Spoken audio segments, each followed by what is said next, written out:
threat of global warming is real.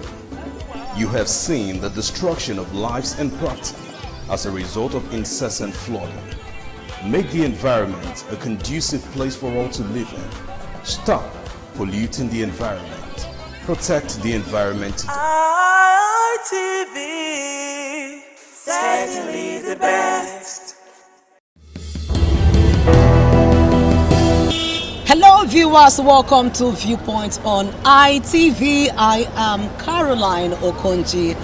So many issues is currently affecting Nigeria. We're going to be talking about the political aspect of it, the issue of defection by party members, especially when we know that momentums are already being gathered for the 2027 presidential election. Now, talking about defection by party members, let's look at the impact it's going to be having on the presidential election come 2027, especially now that some party members are already being tagged serial defector of their political parties. And so let's go talk to some of our respondents and hear what they have to say and what their reactions will be like. It is Viewpoint on ITV. I am Caroline Okonji.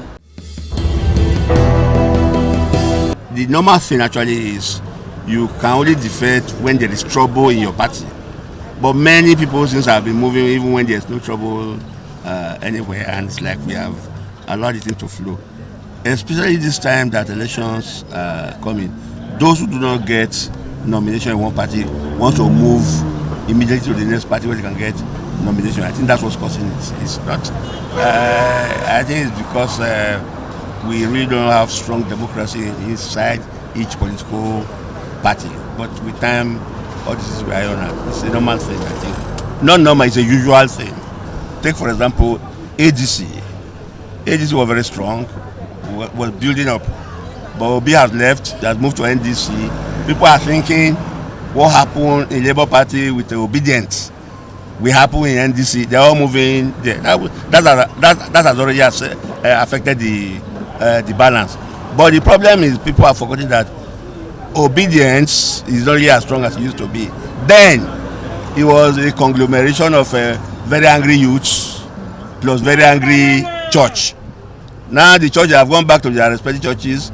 The youths, after they introduced the student loan, that broke that, and it can't be as it used to be. But I think that's the reason a lot of people are moving to NDC to see if that kind of revolution will take place. But unfortunately, there is no time. Election is less than 9 months.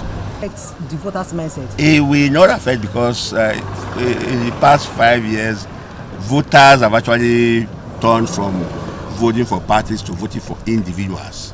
So if we know you, even if you go to from OOP to PPO, we will follow you to PPO. That's what's happening with Obi now.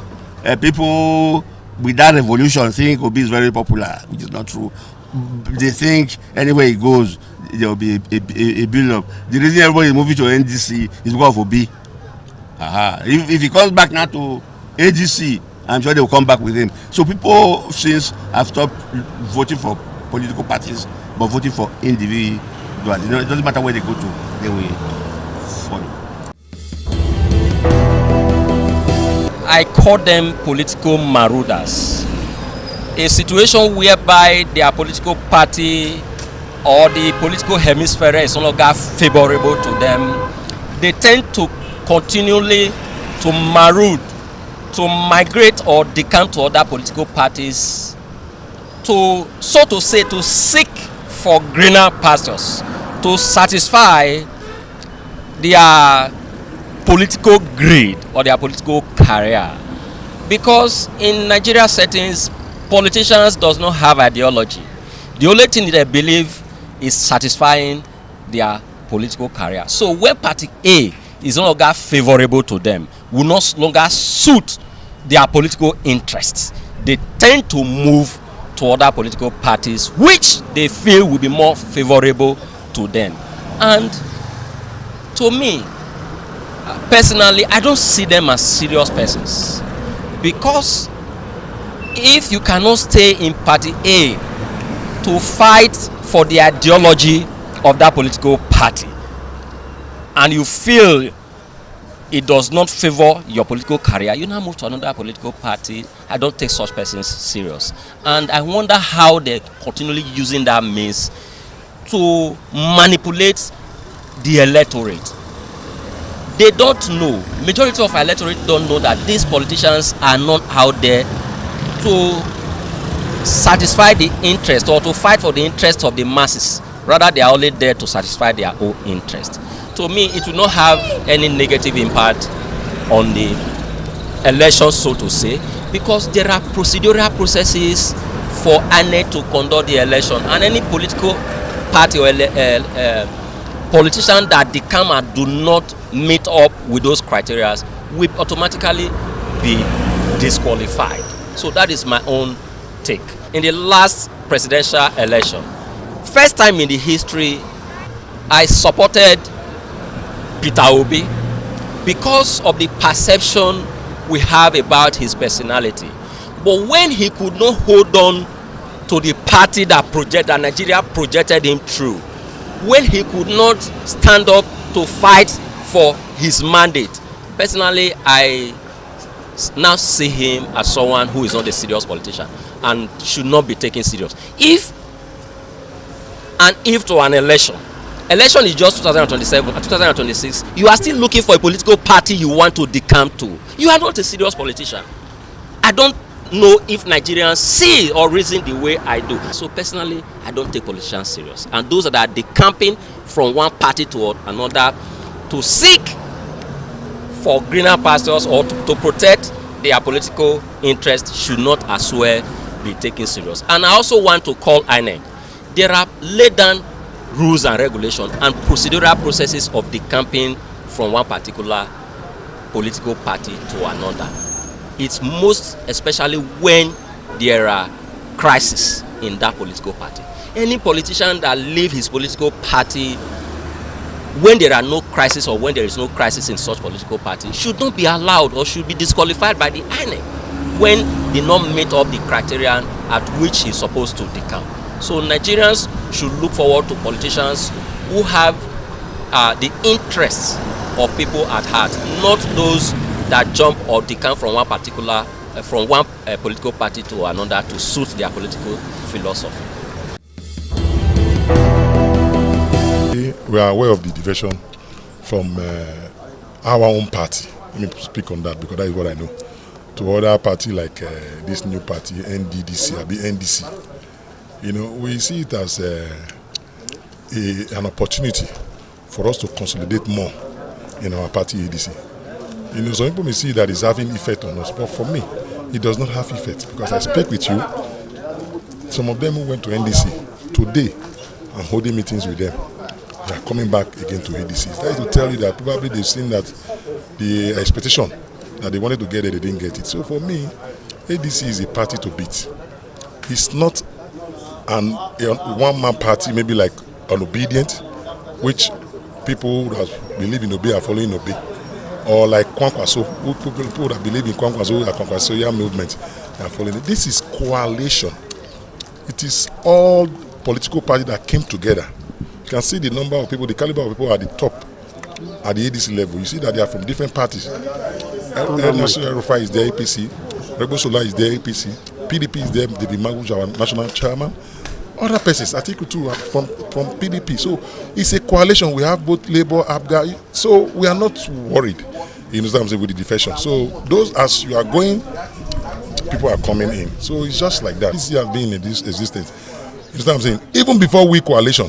But coalition have made it one no now because we came together and agreed that let's join together to be able to fight or rescue Nigeria from the hands of the ruling party. So that's it. So we are good to go. The only thing I would love to say here is that APC, we know they are a ruling party. You understand what I'm saying? But they should be able to, you know, give a level playground for this election. So that if you are popular, you know what I'm saying? It's those that want you to, they want you, that will vote for you. But if you are not popular, they won't. So the issue of coming and say, but I don't want to speak this, you know, rather say this, you know, unequivocally, that it is not by, you know, trying to make threats that will scare people from, you know, coming to this, coming to contest. We ADC, we are not worried about any threat. We are not worried about any statement issued by the ruling party. But all we need to want to let them know that as far as this election is concerned, it is all of us that is going to this contest, and there is nobody that left his head at home. As I'm standing here, my head is with me. So they are also standing wherever they are, their head is with them. So we want a level playground. We want to use this opportunity to beg all political parties that are going for this election that we should all come together and be able to go to the contest without rancor. Those that like you or those that want you to represent them, they will vote for you. It's not by harassment or trying to threaten people. So that is my appeal. And I want to also let the entire citizens of Edo State to know that they should choose the best person they know that can represent them, both in the presidential election, Senate, House of Rep, and House of Assembly. This is my advice for them. The incessant gale of defection is common in every electioneering circle, and that is fueled by the fact that we still have the same old breed of politicians being recycled year in, year out. And even furthermore, by the fact that we are bereaved of political philosophy, our political system, there's no ideological inclination. It was just almost same set of people, same set of parties, but different names. You will be shocked to find out that the same political ideology that governs APC is that same for PDP. Well, we are not ideologically inclined, unlike in sane clients, where if you're on the left, if you're a leftist, you're a leftist. If you're a liberal, you're a liberal. But here, they are all the same thing. So there is no ideological philosophy. Our politicians are bereaved of ideological philosophy. So, but this also calls for the issue. I think it brings to bear the issue of independent candidates. I think our electoral act or even the constitution will see that time has come for us to have independent candidates, that you mustn't become whatever you want to be through the party system. You can contest as an independent candidate. And for some who have been termed as serial defectors, that are defecting from one party to the other, it's as a result of the fact that the typical Nigerian politician is self-oriented. All what they are doing is to serve their selfish interests. So if they join party A and they feel their interest is not being protected there, they move to the next party, because there is no difference. It's just difference in name but not in philosophy. So they move to wherever they feel. Politics is a game of interest. Wherever they feel their interest is being protected, or wherever they perceive them a little threat to their interest being manifested, so they will defect to where they feel more comfortable. And basically, like I said, it's based on the fact that these people do not have political philosophy. There's no political philosophy. Ordinarily, if we have political philosophy guiding our politicians, you will go to where your philosophy is, you align with that philosophy of that person or that party. We don't just move around. So it's high time we begin to do politics of philosophy, not politics of anyhow. Anybody can join anything, because there has to be some definitions. There has to be some manifesto, where not manifesto of what I would do for the people. Let's see your political ideology. Where do you incline to? Are you a liberal person? Are you a Democrat? What are you? What are the parties for? So that calls to question for us to really consider in the next electoral reform. The fact that we need, time has come for independent candidacy of our politicians. It shouldn't be that you must go through political system, political parties, because even when you're voting, cases are bound where they say it is the party that is contesting, not the individual. We must come to a stage where we look at capability, capacity, of the various politicians contesting, not the party. Not the party. If performance, if we look at somebody, if this person can perform, not the party, because our emphasis is more on party politics. So if the party does not put you up for election, you're not contesting, and if the party dumps you, you're doomed. So, but and that, in a way, that robs us our right to choose. Actually, you don't need political background to feature in politics. It is your competence. Everything about politics is competence. Who can do the work? Who can deliver? Who can perform?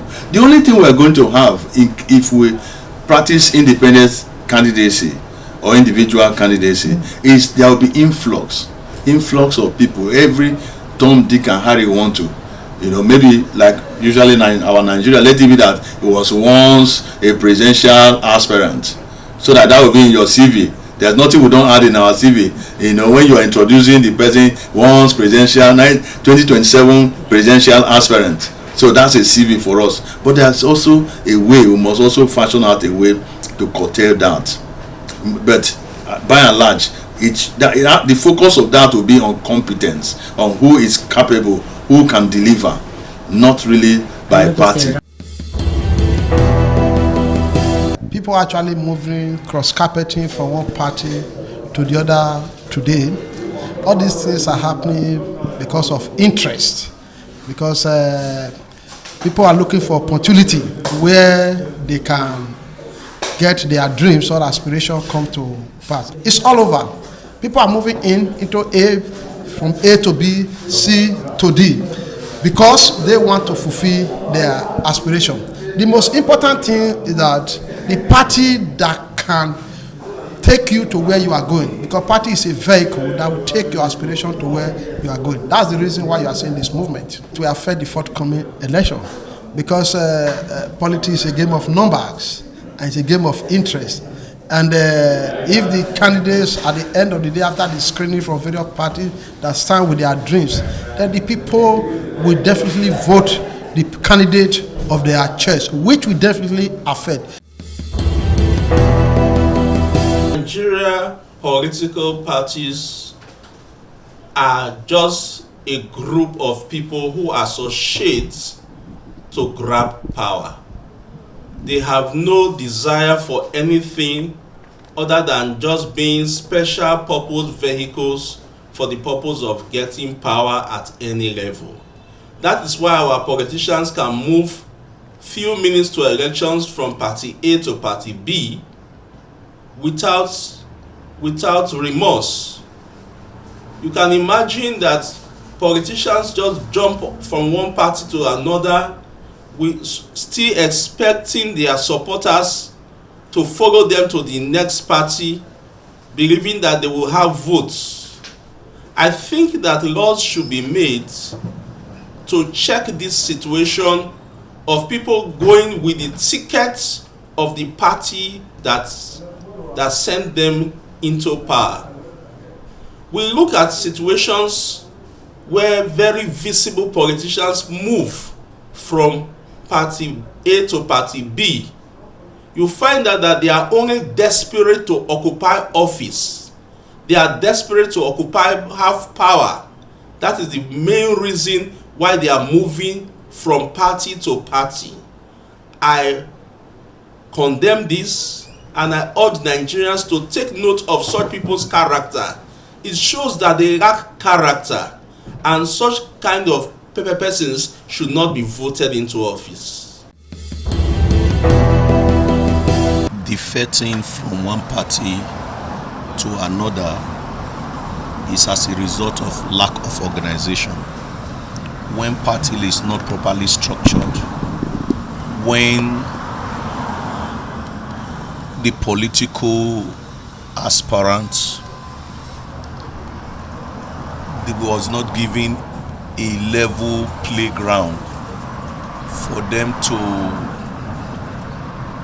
prove themselves, where there are consensus, where people do not allow themselves to be voted for, in the sense that party faithful know their choice of candidates they want to choose, but a result of where leaders will just endorse people without not considering the party members. And as a result of that, these are the reasons why people will move from one party A to party B, and that is not really democratic. If you belong to a political party, it's good for that political party, for you to grow that political party, for that political party to come to a limelight. But a situation whereby people defect from one party A to party B, party C, is as a result of interest. When your interest is not being fulfilled, you will look for alternative. That is why people are defecting, and it has a very great impact, negative impact on the electorate, in the sense that they will see that political leader who is contesting that is not faithful, because they are already clamoring, singing your praise in that political party. At the end of the day, you just desert that party for no just cause, and you are telling the public that there is no level play ground for political leaders. It has a very great effect on the electorate, because the electorate will not understand who to vote for, and secondly, they will also see you that you are not a party faithful. So many reasons why people exchange or leave their party for none. There are some with selfish reason. There are some because of the government of the day. Let's, for instance, take the PDP. You can agree with me that PDP is no more the PDP as it was. You have some who want to jump here, jump there, maybe because of what they will benefit. There are some who the government or party in government will give large sum of money to the camp so as to weaken that party. For me, as people, even those contesting in my party, if they bring drink and put envelope, I don't accept the envelope. I can accept the drink and cola to pray for you, so that tomorrow if they are there, they cannot say they bought that position from leaders. The defections of politicians from one party to another is a normal situation, particularly in election seasons like this. Apart from the fact that it is enshrined in the Constitution of the Federal Republic of Nigeria and also in the Electoral Act that politicians are free to freely associate with any of the political party, because we operate a multi-party democracy in Nigeria. So politicians who no longer feel comfortable or feel they are not given the opportunity to achieve their ambitions can choose to jump ship or move to another party. Just that in some situations we've seen politicians seeing some of these political parties as a special purpose vehicle, whereby they no longer have ideology, they don't have decorum in becoming nomadic politicians. They are known for moving from party A to party B, and once their ambition is not met, they jump from party B to party C, when they also see that the pendulum is not also swinging into their when they also see that the pendulum is not swinging into their favor, they also jump from B again to C or to D. And in that case, you begin to ask yourself, those politicians are seeking personal aggrandizement instead of having the service or the goal to serve the people as their main goal. So in terms of the impact on polity, it is meant initially to provide viable alternative to the electorate. But in the case of Nigeria, you've always seen majority of the politicians that we now refer to as nomadic politicians do so for their personal gain and for their personal interest, and so does not really add value to the quality of governance that we get, or to the quality of candidate that is being presented to the electorate to vote for during the general elections. What you see now, generally, particularly in the Nigerian situation, the Nigerian electorate are becoming very, very knowledgeable, very, very sensitive, in the sense that they no longer look at the political parties. Instead, they are now assessing individuals based on what they perceive is going to be their performance if they should get the position that they are aspiring for.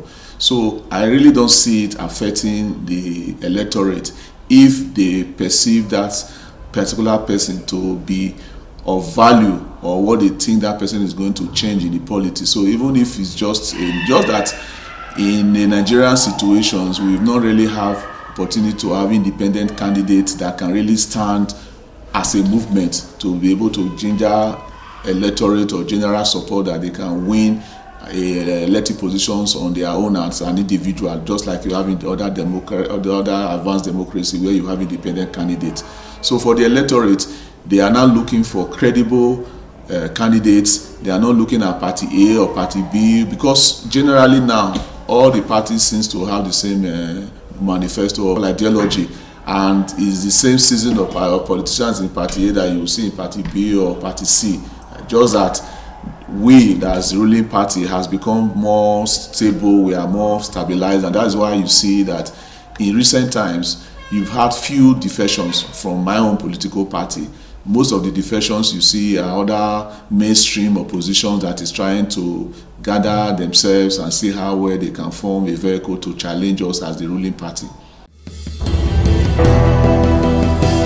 With some of the response from the people we actually spoke to on what we are looking at on today's viewpoint, talking about defection by party members, some said it is as a result of lack of loyalty to the particular party the candidate is actually representing, which is also perceived to be as a result of internal sabotage, while some are also saying that it's as a result of some of these party candidates trying to look for a particular party that suits and aligns with their vision for the reason with which they are contesting or vying for that particular position. It is a viewpoint on ITV. I am Caroline Okonji. Many thanks for watching. ITV, certainly the best.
ITV, certainly the best.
threat of global warming is real.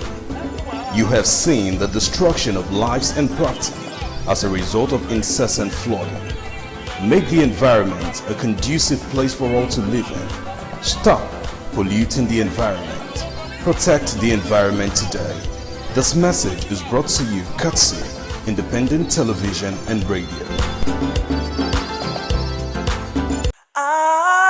ITV, certainly the best.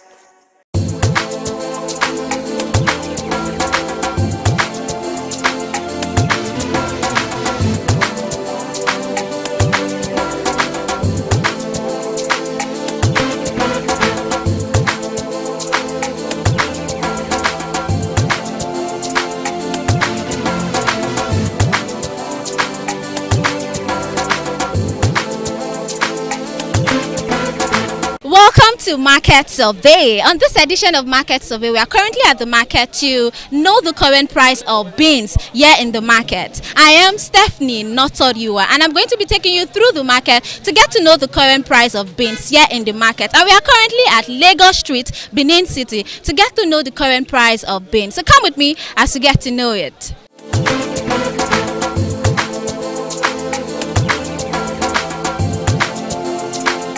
Welcome to Market Survey, your weekly guide to the pulse of trade in Benin City. On this edition of Market Survey, we are looking at the current price of beans. But before we delve into that, let's get to understand the production process. The production of beans, particularly common variables like cowpea, which is widely consumed in Nigeria, begin with careful land preparation and selection of suitable soil. Beans grow best in well-drained, sandy loam soil, and farmers typically clear the land, remove weed, and sometimes apply organic manure to improve soil fertility before planting. Planting usually takes place at the beginning of the raining season to ensure adequate moisture for the germination. Although in some regions, irrigation may be used during dry period. Farmers select healthy seeds, often improved or hybrid variables, to ensure better yield, pest resistance, and shorter maturity period. The seeds are planted at appropriate spacing to allow proper growth, and within a few days to a week, germination occurs and the seedlings begin to emerge. As the beans grow, they require consistent care and management. Weeding is essential during these early stages to reduce competition for nutrient, sunlight, and water. Farmers also monitor for pests such as pod borers and beetles, as well as diseases like blight, which can significantly reduce yield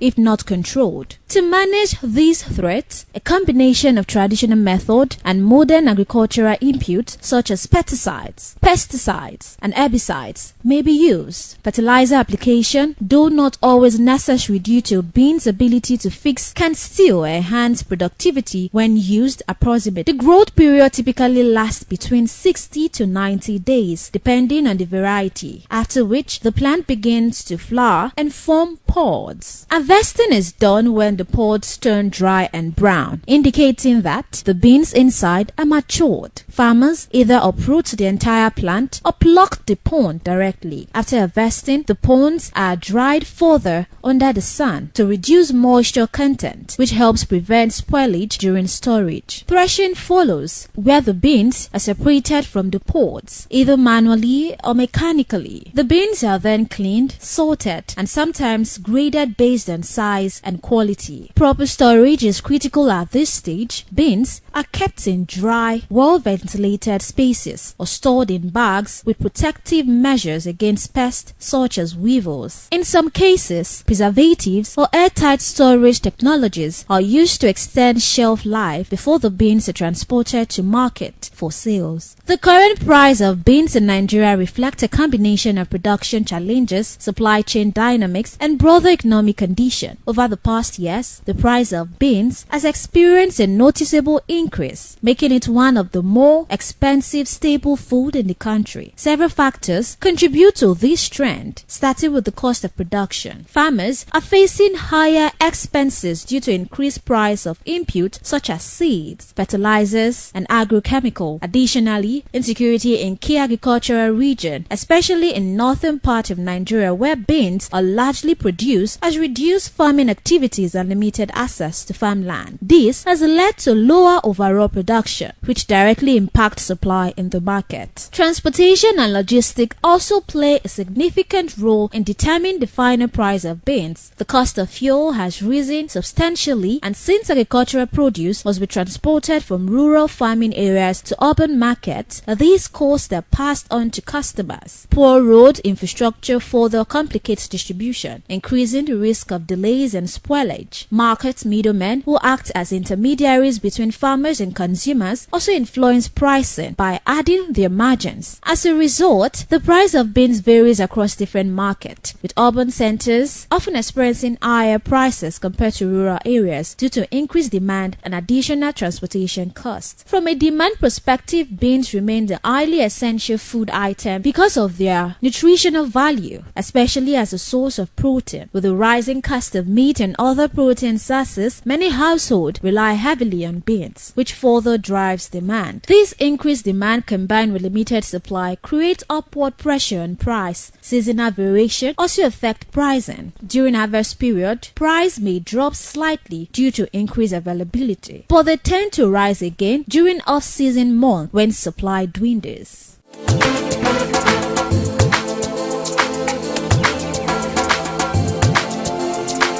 If you are just tuning in, it is Market Survey on Independent Television. I am Stephanie Notoriua, and I'm taking you through the market to get to know the current price of beans here in the market. Stay tuned.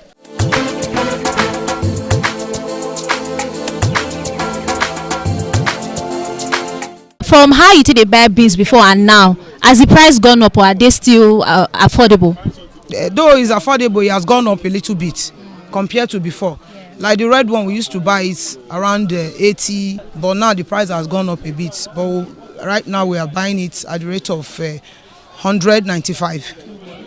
So the local beans, same amount, but now it's around 100, 115. White one sell 110 as well.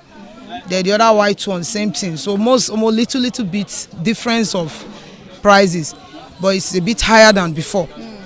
So the rubber of the red one is around 2,700, while the white one is 2,600. So how much, like, what's the lowest amount that you've bought beans, the rubber? The lowest I bought is around 2,000. But as it is now, it's a bit high compared to then what we used to sell like 4,000. But it now got down, but now it's up a bit, but not as much as the way it used to be. Yeah.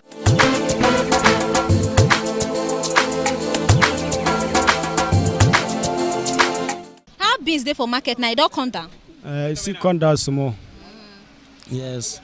Don't want to say 100,000 now. They sell 90,000. Okay. So they say 95 for the price what we get now.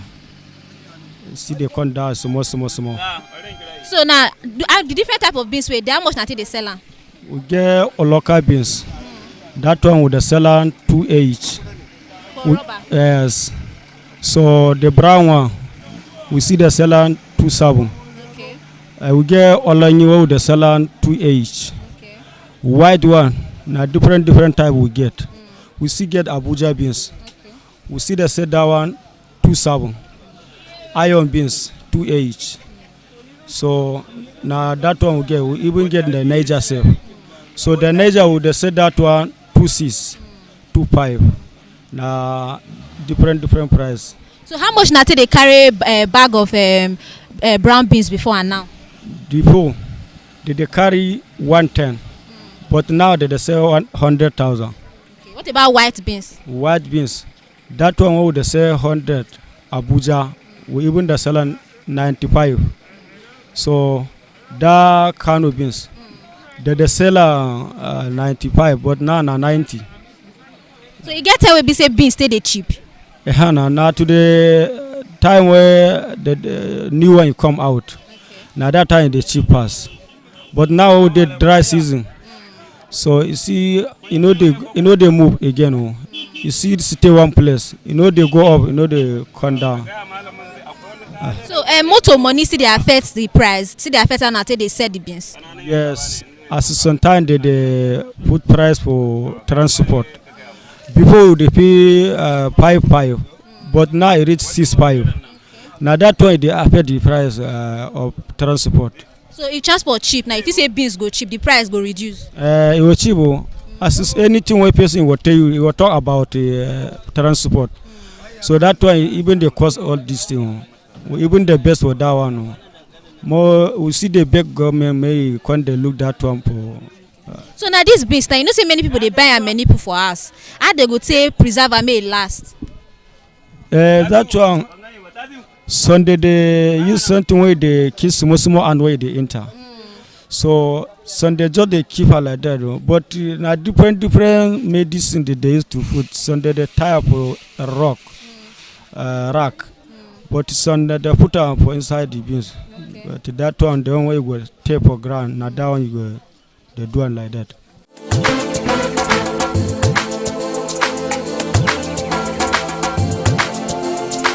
How much na they buy a bag of beans now for market? Say this year we thank God say beans the day like that 2 years they only pass. Now the bag it never reach 100,000 now. Early brown beans now they reach 100,000. That Oloka they reach 115. So that white beans now is still many different one. The highest beans 95. This year we thank God say everything they cheap. Now only small bag for rice now don't go up. So compared to how Nate sell last year, now it cheap as last year. Now this year is cheap as last year now. Last year it don't pass 100,000. This year it never reach. So how much you can't they sell the rubbers? Rubber it never pass 2006 or 2007. The highest one now be 2007 now. Say we thank God for this year. So which beans be the highest beans? Iron beans. Or the highest beans. Na honey beans.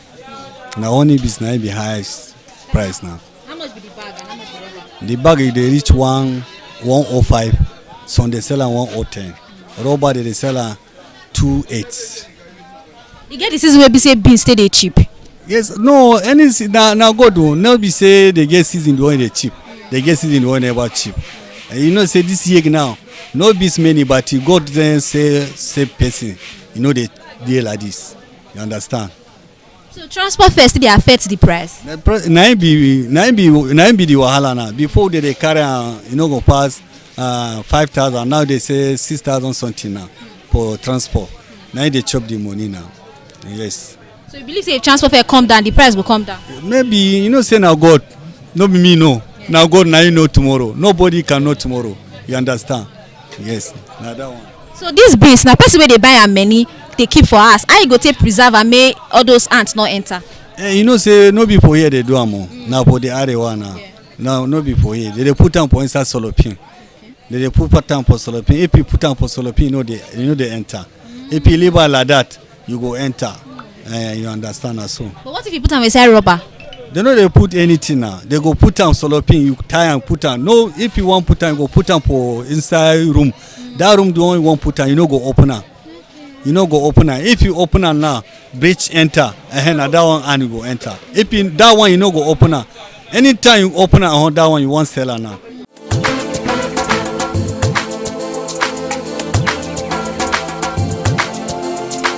So how much you take buy am before how much they buy am now for rubber? But when I buy, but I did not remember the one I buy last, but December time. But this particular one now, I bought a honey bees. That is 2,750. Say the other white one, 2,400. This one, 2,500. So now I got 3 type. But now, it dey okay. It dey okay.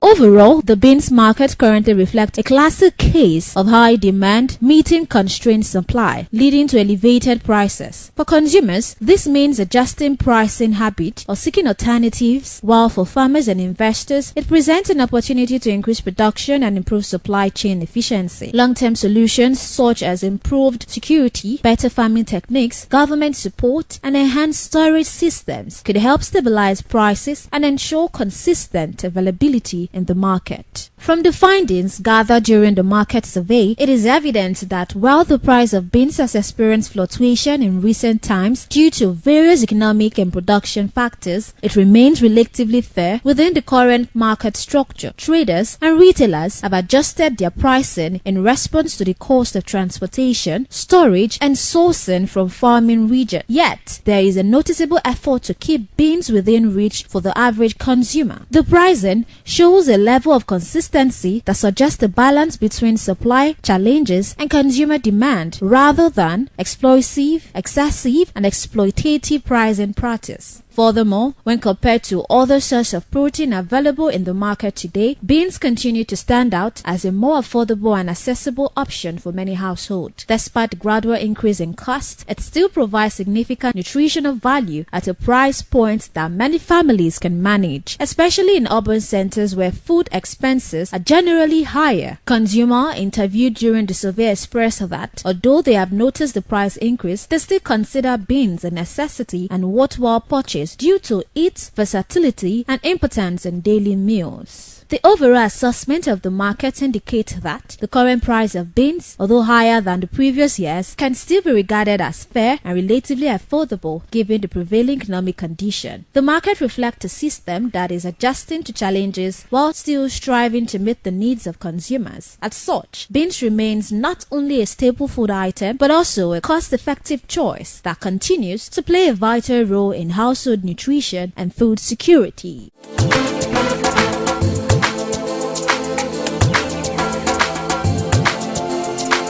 So far, we've gotten to understand that the current price of beans is quite affordable now in the market compared to how it was sold previous years ago. So now it is affordable and people can now buy compared to how much they purchased it last year. And that's it on today's edition of Market Survey. I am Stephanie Notoriua. Thank you so much for staying tuned.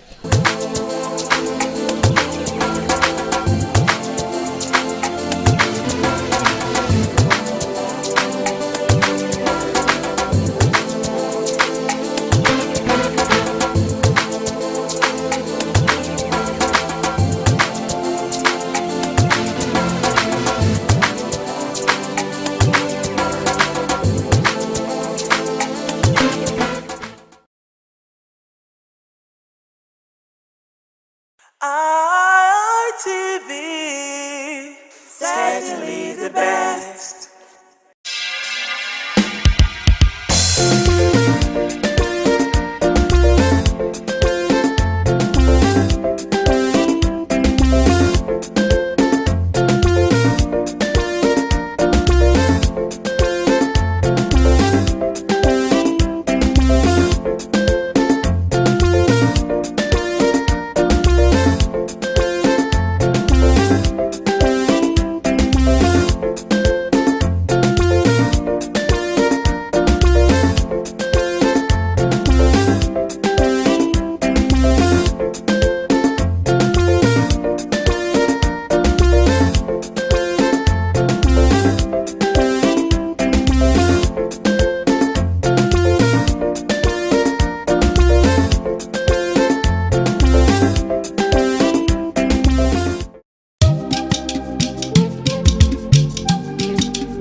ITV, certainly the best.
Top on the list of the initiates was the eldest son of the Esama of Benin and former governor of Edo State, Chief Lucky Nosakare Igbenedion. 11 of his siblings, namely Bright Ayamekwe Igbenedion, Honorable Charles Osemwige Igbenedion, Peter Osawari Igbenedion, Dr. Fred Osanwi Igbenedion, Barrister Mike Osarene Igbenedion, Efosa Douglas Igbenedion, Ukponwa Ernest Igbenedion, Osawe Igbenedion, Edosa Igbenedion, Dr. Daniel Omorige Igbenedion, Agbon Steve Igbenedion, as well as the Executive Director Operations, ITV and Radio, Chief Elder Ugbeide Nwonse.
It was a vital aspect of Okada community's cultural heritage, which emphasized the significance of age, responsibility, and community service. Over 50 notable sons of Okada were also initiated. According to tradition and customs, those initiated, dressed in white traditional attire, were made to undergo some rituals, while the Odionwe pronounces blessings on them and assisted them to take a seat with the elders.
Gbajúmọ̀ ọba àtọ́pẹ́.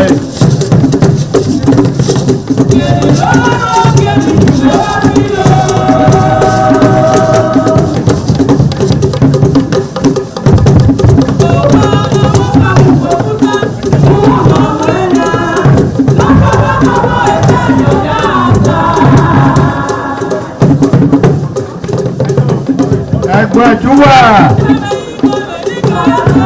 ọba àtọ́pẹ́ yìí.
ITV, certainly the best.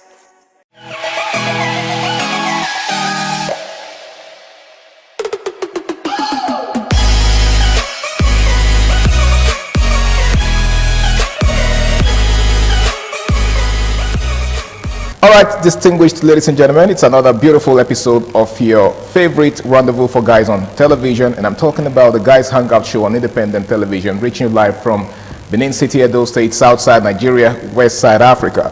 Now, for starters, the Guys Hangout Show is a very, very interesting show that teaches men to put themselves first in a society where nobody cares about the feelings of men. All right, so we encourage men to prioritize themselves. I believe that it's only when you invest in yourself that you can give out to those around you. After all, you can't give what you don't have. My name is Harry Aigboje, and of course, it's my pleasure to have you join me on another beautiful episode of the show. Now, tonight, I've got two gentlemen with me. Of course, they've been with me before, and we're doing this again. And let me begin with the one that sits far away from me. All right? To my far left is someone that is really passionate about everything that concerns guys. Okay, he goes by the name of Osas Zabi. Yeah, yeah, thank you. It's great being here again today. And it's great to have you. Yeah, thanks. All right, and of course, seated next to Zabayo is someone else who is also very passionate about masculinity. He goes by the name of Benedict Ochagu. It's good to have you on the show, bro. Were you thinking about it? No, I was actually looking for a better way to introduce you. Oh, yeah. All right, thank you so much. It's always a pleasure being here, knowing that you are listening and watching us from the comfort of your home. Absolutely. Yeah, once again here. Okay, so gentlemen, we have something really serious to talk about. It's one of those very controversial subjects. And of course, you know that we live in a controversial era where certain things tend to offend certain people. Okay, so as guys, we come across some terms that we use, and some persons just get offended. And one of such terms is, jealousy and insecurity. All right. Now there seems to be a thin line between both. How would you define jealousy, and how would you define insecurity? Some persons believe that both of them are the same thing. Now, what's your take? How do you see both words? Do you think, they are the same, or do you think one is good and the other one is bad? So let me just hear your thoughts on it. Let me begin with you, Zabi. Yeah, okay. Like you said, actually, there's really a thin line between both of them. For someone being jealous and someone being insecure. Yeah. But they come from two different emotional standpoints. So I believe for jealousy is actually the very evil one. Everybody talks about evil is the sin, but the Bible has never talked about insecurity. The Bible has not told us that insecurity is a sin. But for jealousy, the Bible stands against that. Even the Quran. Is jealousy a sin? Yeah, of course, the sin. The sin. Now, how is jealousy a sin? Now, I see you progressing. I see something in you that I want, and because of that, I start hating. Okay. I start getting angry. I start having what ladies call mood swing. Okay. Because I'm seeing something in you that I need but I can't have. So that is the standpoint of jealousy. Okay. Now, insecurity, basically, for me, I think or I believe that insecurity comes from me not having something, but you feeling I have something to offer, and then I now have to try to prove to you that I have something to offer, knowing deep down within myself that I'm totally empty. So at that moment, I become very insecure. So, insecurity as an emotion is something that can actually be worked on, and no, there are no casualties in the game. But for jealousy, then you might record casualties. Oh, really? You might record casualties. Oh. But for insecurities, you might not record casualties. It's just that maybe you can learn on yourself, maybe balance up where you're lacking and all that. But for jealousy, there most likely will be casualties. When I mean casualty, someone might definitely get hurt, or you might want to go into any means to make sure that. I think we're having a discussion backstage about a particular firm where most persons are fighting themselves and all that. Okay. This stems from jealousy, not insecurity. Not insecurity. You understand? So jealousy is the bad one, not insecurity. Exactly. All right, that's how I want to put it. Okay. let me put that disclaimer. That's a fair way to put it. But let me hear what Benedict has to say. He just said that insecurity is not necessarily a bad thing, but jealousy is actually the destructive one. What's your take on that? I don't agree. Okay. The reason is, for me, first let me say that I think you have broadened the context of this discourse. Okay. I thought I don't know whether I'm the one that misread it. Okay. It was supposed to be about in the context of love, relationship, and all that. Yes, of course, you could also do what you narrow it to romance, which is a nice thing to do. But again, like Zabi tried to talk about the fact that jealousy is the bad thing. No, for me, jealousy is not bad. What Zabi was explaining in his analysis is envy. Jealousy is not a bad thing. Even God is a jealous God. Yeah, I was going to make reference to how the Holy Book says that God, the Creator himself is jealous. Yes, there is jealousy is not a bad thing, but again, in context, in grammatical context, some people seem to use interwove envy and jealousy. I think it's the same thing that people do to the word pride. When you say someone is proud, you could be proud in a good way. Like I'm proud of who I am. I'm proud of my accomplishments. But proud could also mean arrogance. Right? So I guess that's the same thing that applies to. So in context, for me, jealousy, if it is for romance, jealousy is not totally a bad thing. Okay. Because when you love, there will be elements of jealousy triggered in you. No matter how much you try to say, me, I don't care. If another man wants to have her, the man should have her. There must be something triggered in you. That is an offshoot of love. Okay, so that's healthy. That's healthy. But when it is taken beyond the boundary of relevance into insecurity, like he was trying to say, tends to be something, to be a function of an inner defect, and so we cannot excuse it. And what inner defect are we talking about? Could it be inner defect of emptiness, like he talked about emptiness and low self-esteem. And when it comes to men, when it comes to low self-esteem for men and emptiness, we must stay and address it, because we cannot allow men to be empty. Yeah. We cannot allow men to be bereaved of ideas. And so because of the position, the sacrosanct nature of the sacrosanct position that men occupy, because of how important the position of men in society are, I will always advocate that men deal with the problem of insecurity.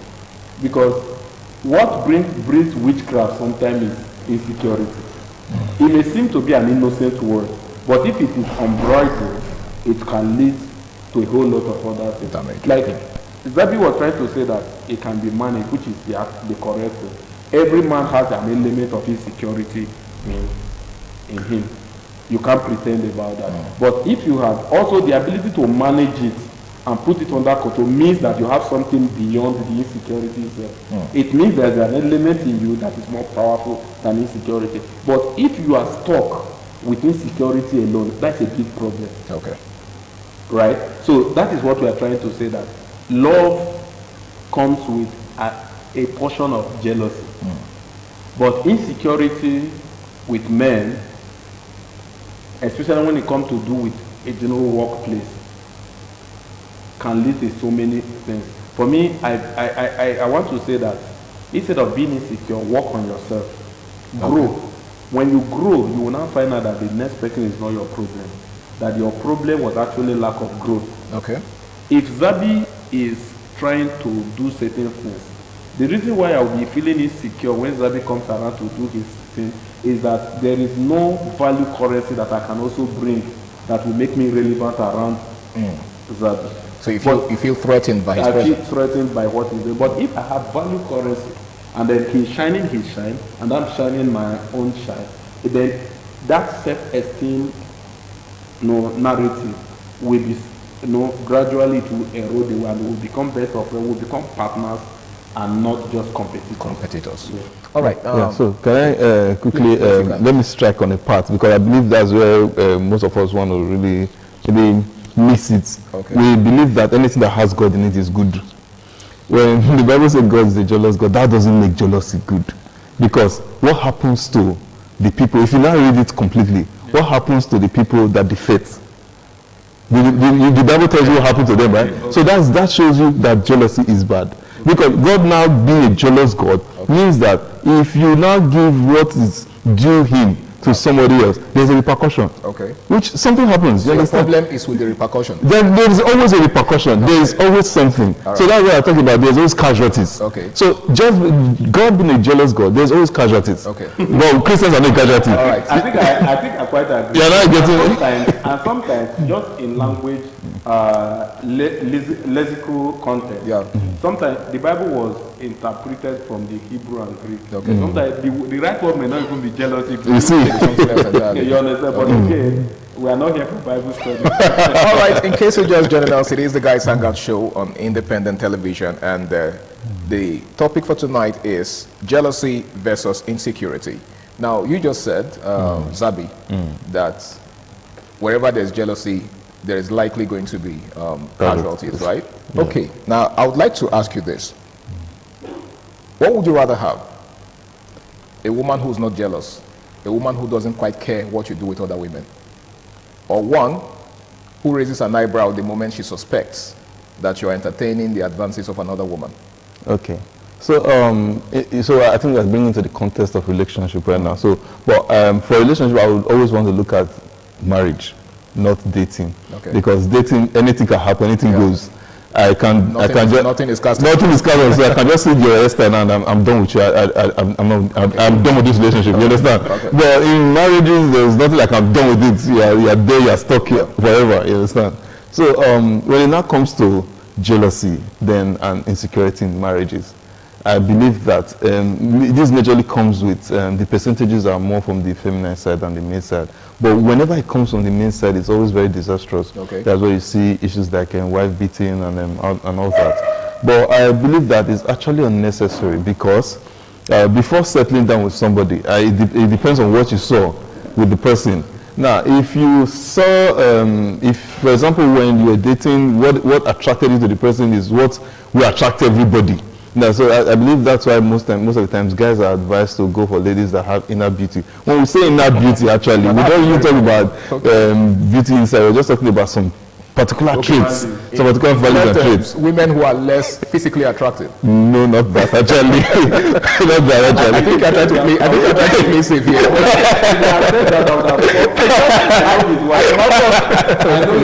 All right, okay, so the point I'm trying to make is, at the end of the day, you go for ladies that they have the value that everybody can see. Okay. And then another person sees the value and tries to admire it, and then you become insecure or you become jealous. So I'm trying to use both of them together now. So I believe that this is, like I said, insecurity is something you can work on, but jealousy is not something, they're bound to be casualties. Now, if you are being insecure, it's normal. For example, I have a very curvy wife, and then she's working ahead of me, and I'm behind, and I'm seeing guys trying to wow. Definitely, what's going on here? You understand? But that doesn't mean I'll not start getting angry with my woman, because this is the same thing I saw that I came after. You understand? But when you become jealous, is you are seeing that she's attracting favors that you cannot attract, and then that devilish spirit of jealousy starts breeding in you. And when it starts breeding in you, you start taking actions, doing things you're not supposed to do. You start venturing into areas or angles you're not even supposed to look into. But for insecurity, it's bound to be there, definitely bound to be there, because you're saying that, what's going on here, you understand that kind of thing. But jealousy, it's like I keep saying, is the actually bad one. And I believe we try as much as possible to just kill it, or don't even venture towards there. But for insecurity, it's normal. Everybody has one particular area that they're insecure. I can go into, like I've told you, I can go to a gathering where everybody is discussing football. I become insecure there because I don't really know much about football. You understand? But I can go into a gathering where of like minds, and I will flourish. You understand? So the same thing, I'll be in a gathering flourishing, and then somebody is there, doesn't understand what's going on. I just say be insecure, like what's going on? You understand? So it's normal. So just to be clear, you're saying that there is nothing good about jealousy. There's nothing. Jealousy can't be healthy in any way. Never. I still stand by it. There's nothing. It doesn't breed anything good. Benedict, let me get your thought on this. What are the subtle ways, right? The very infinitesimal ways that people exhibit traits of jealousy, not just in relationships, but in interpersonal dealings. Well, the thing is, I'm trying, because there is a whole lot, but sometimes when I'm on air like this, I also try to keep a lot so that somebody will not go and begin to pinch on innocency of another person and say, this was what I heard on air. This was what, you understand? Because somebody, what I may say here may be just an innocent expression from another person. And then because you heard it here, you just begin to say, okay, it means the way this person begin to mirror somebody else's life against it. That is the word. So I'm always very careful in making general examples. I just like to establish an open-ended kind of thing, and then you make out of it whatever you will. But again, I think not being excited about somebody's success to the point where you want to do something to stop the person's success. That is one of the biggest ways. For me, at that point, like I always say, Zabi chose jealousy, me I chose envy at that point. Yeah, I call it envy. All right. So at the point where you be, naturally, if we are being sincere, when people are succeeding around you, there is a trigger in you that where you're now like, why this is not happening to me? Yeah, because every man wants good thing to happen to them. So when you are seeing it around, you tend to question yourself, why am I not getting this thing? You feel a kind of a bit discomfort at some point, not always, at some point. And then also, knowledge will not teach you that everybody has their turn. Then immediately you will come up as, oh, let me celebrate those that he has gotten to their turn. Right? Then that is somebody who will really go far, the person that it will eventually get to his turn. For the one who always take it a step further, that I must stop there, that failure is sweet when everybody is involved. That's why it will never get to that person's turn. So, that is, I would like to restrict it I don't want to expand the analogy scope, so that people will not begin to mirror people, like I said earlier, people's innocent expressions as, you know, a kind of trait of jealousy or envy, whatever language you use. All right, thank you very much, Benedict. Now, Zabi, let's take a look at the role of social media in all of this. We are in an era of, in fact, we're in the digital era, and much of what happens in our day-to-day lives, you know, is made manifest on social media. So what influence do you think social media has on people and the way they express themselves vis-a-vis jealousy and the insecurity? Yeah, so I think in 2019, we had a discussion like this on radio, and I made reference to a point because I'm an added user of LinkedIn. And then you go on LinkedIn, you see somebody posting BSc at 18, MSc at 20, PhD at 25, and then you're looking at yourself like, where did I miss it? You understand? So this is for persons you don't know. But for your circle, you're seeing progress. You're seeing these guys aiming, achieving this, achieving that. It's smashing goals. Smashing goals. So I think I'm going to use myself as an experience and then as an example, and then I just break it down with the experience. Now, instead of going into jealousy, like, I'm supposed to be having this, I'm supposed to be getting this, I think what I personally do, I study the process of how they get there. How they go there, okay. So back then, when I was working with a firm, I met top thinkers and big thinkers, and I started seeing how they're making progress. And would I say it's jealousy? No, definitely not jealousy, because I started going through the background to see how they made it and how they got it. Started doing my research, started going through their processes, the certifications they've done, the trainings they've gone through and all that. And I started taking myself through those trainings and the certifications. So I think that's what draws the thin line between jealousy and then realization, like, I want to be like this person now. Most persons will think, oh, you're jealous in the person you want to, but no, I know there's a process. Okay. And then I can go through that. If this person can go through this process, I too can go through the same process and be like this person. All right. Yeah, so I think that's what draws the thin line. That's what actually casts the difference between being jealous and then being realistic. All right, thank you very much. Now, Benedict, what he just said borders more or paints a picture of laziness on the part of some persons. Okay, he took his time to study the people in question and figure out how they achieved their goals and all of that. Does that not give us the impression that some persons just don't have, should I say, the energy to follow through to get to the point where, you know, the people that they are envious of, so to speak, went through? Do you think laziness has a thing to do with this? Yeah, it does.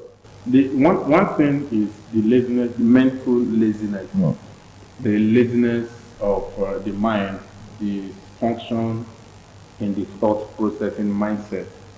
For example, like he was trying to say that he saw some persons doing great thinkers and then I find out, okay, what's the process? As a guy, one of the ways you know that there's problem, that you might not go far if you don't deal with it, is when you embrace people's glory without trying to find their story. Their story, okay. Yeah, you must find out people's stories, and their story may not be basically exactly like yours, but you must also find a pathway of that story to create your own story and know that it's not going to be an easy thing in the process. So you have to find out, like he said, he need to also go and try getting certificate. It may not necessarily be that he got exact certification as some of them got. But again, when they eventually met at the table, it means that he has gone through his own process and this one, and he's now qualified to have conversation with them. So he became relevant in the scheme of things. In the scheme of things, not necessarily because he got exact qualification, but also because he has also he learned the principle of paying price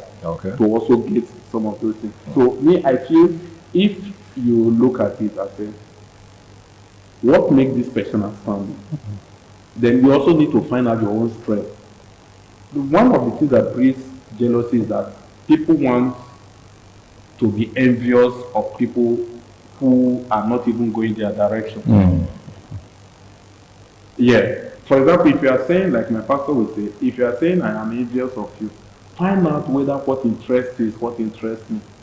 Okay. You may buy a car. In other words, it might not even be the same. You may buy a car, and I come around, maybe you see my features, you feel I'm being jealous. Maybe car is not even my dream in the next 1 year. That's not my pursuit. So find out if a car is my pursuit, or maybe you bought a brand of car. Find out if I do fancy that brand of car before you say I'm being jealous. So sometimes what you need to do is find out where you are going to. Find out, create a roadmap, and then look forward to becoming better. If you can focus on becoming better in your own life, so all of this envy, jealousy will really die down. Because people can be doing well in their own choosing line. That may not be your life. And so when time this one succeeds here, you are envious of this one succeeds, you are envious of this one. Before you know what happened, you are in the game of trying just to pull everybody down and everything just. So it's about building yourself. So that when Zabi comes and Zabi is speaking as a mathematician, for example, I know he's very good with calculation. You understand? And then I speak as a journalist. My drive is not to be a better mathematician, for example, than Zabi. My drive is to be a better journalist than I am today. Because that's your profession. You understand? Than I am today. Or maybe, okay, going into the business line, because Zabi is also a businessman. But we are not into the same line of business. I'm happy seeing him do what he does. And then I am also happy doing what I do. Okay. Right? My goal is to be better doing what I do. And then, again, I will also be happy that he gets better so that when we meet at the echelon, the top echelon, we'll be able to have conversation. And life is easier at that level. Okay, life is easier at that level. Now, Zabi, what do you think, or how do you think communication can reduce jealousy and insecurity, in relationships, not just in romantic relationships, but, across board? Education? Communication. Yes. Communication, yes. Okay, yeah. So I think I'm a very big advocate for communication, not just communication, effective communication. You can actually be communicating and then it's not being effective.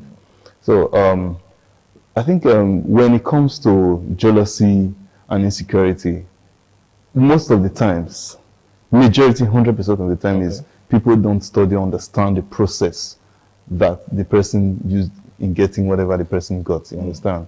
So I think I was just thinking about this earlier, like, I think in fact, the only way that kills jealousy and insecurity is understanding the process. Okay. So if, I would really advise most persons that are actually making it out there, and I think LinkedIn has been a very good platform for that, where people tend to maybe explain the processes of how they got it, especially for legal means.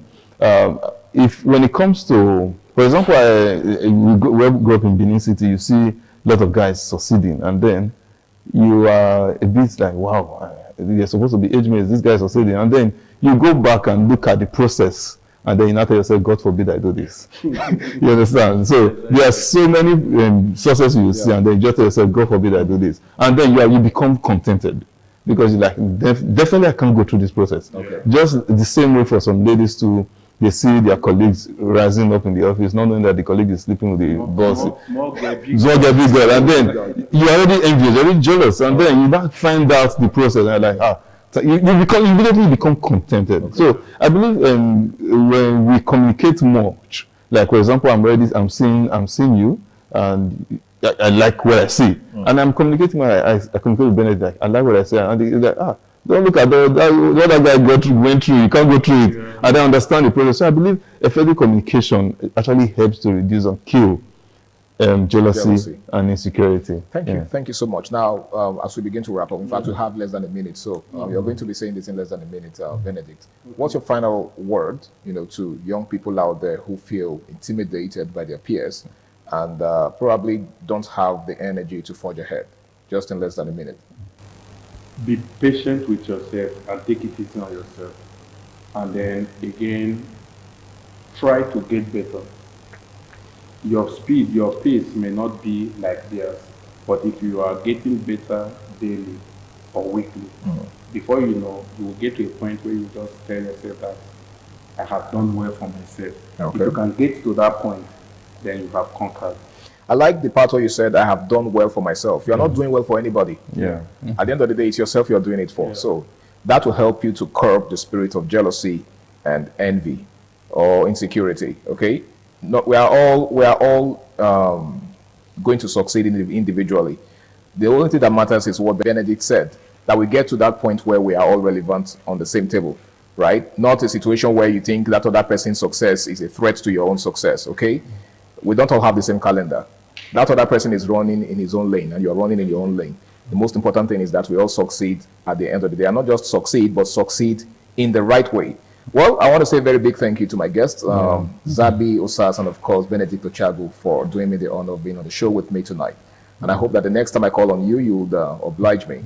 Sure. All right, thank you so much. My name is Harry Aigboje, and until I come your way again, same time, same station next week, ensure that you do the right thing always, okay? Do not dabble into anything that you'll regret in the future.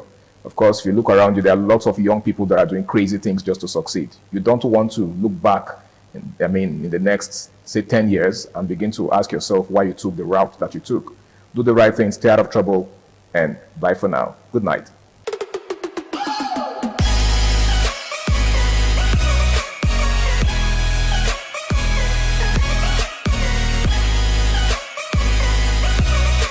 ITV, certainly the best.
ITV, certainly the best. ITV, certainly the best. From whom all blessings flow.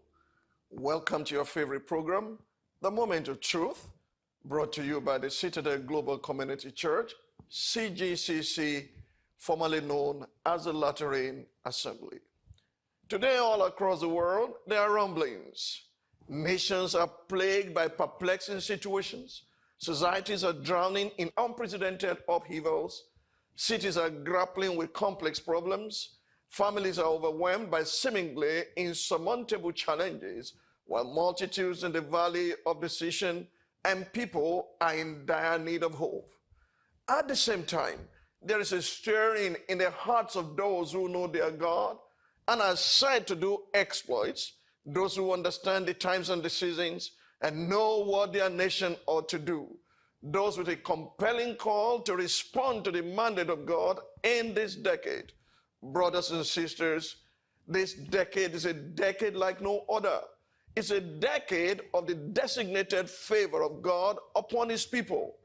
To accurately position ourselves for this current move of God and to be adequately equipped for the call of the hour, we must shape the decade by the word of God, which is why I'm so glad to welcome you to the Moment of Truth, a life-transforming time in the presence of God and under the influence and power of the Holy Spirit, as well as the word of God. So invite your family, neighbors, and friends as you sit back, relax, and receive the engrafted word of God, which is able to save your soul. People of God, in today's preparatory service, the first thing I would like you to know is that a prayer closet is a secret place.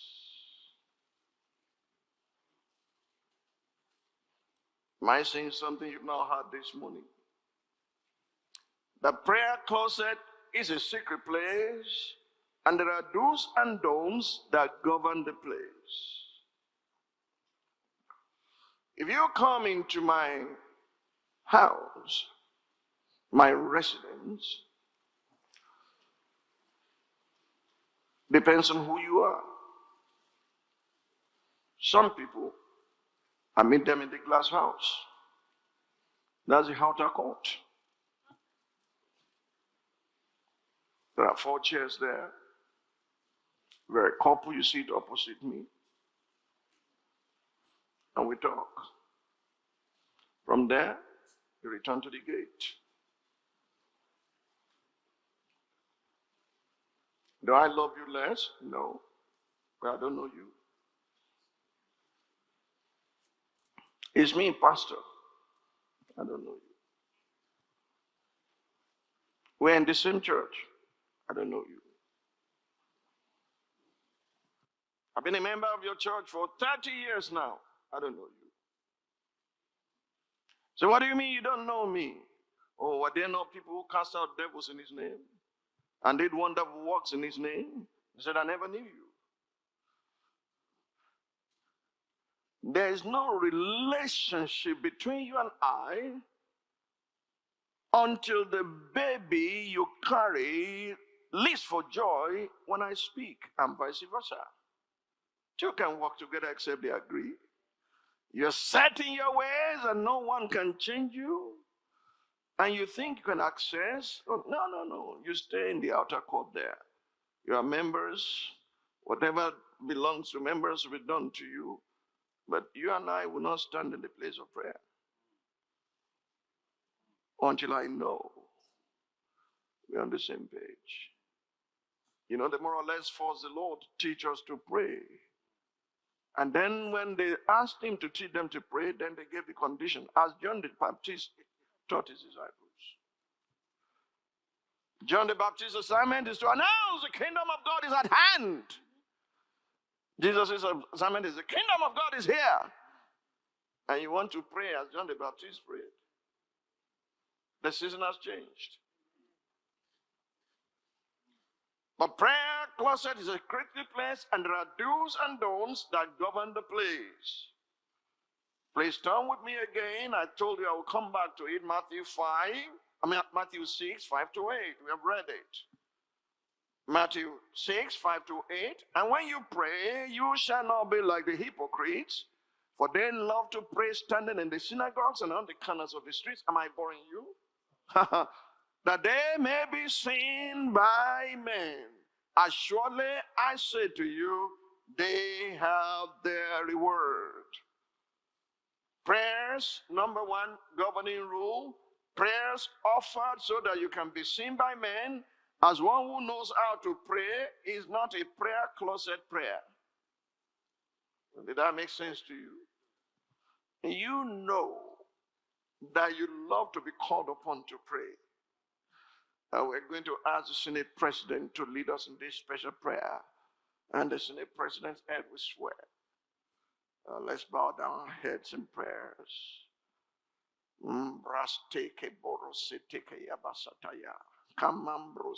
Do they understand what you are saying? He who prays in an unknown tongue is speaking mysteries to God. It's not for public show off. So I speak in tongues more than you all, but I will rather speak intelligible words that people can understand, or I become a barbarian to the one listening, and he will become a barbarian to me. That if you speak in tongues and cannot interpret it, shut up for now, and you can do so.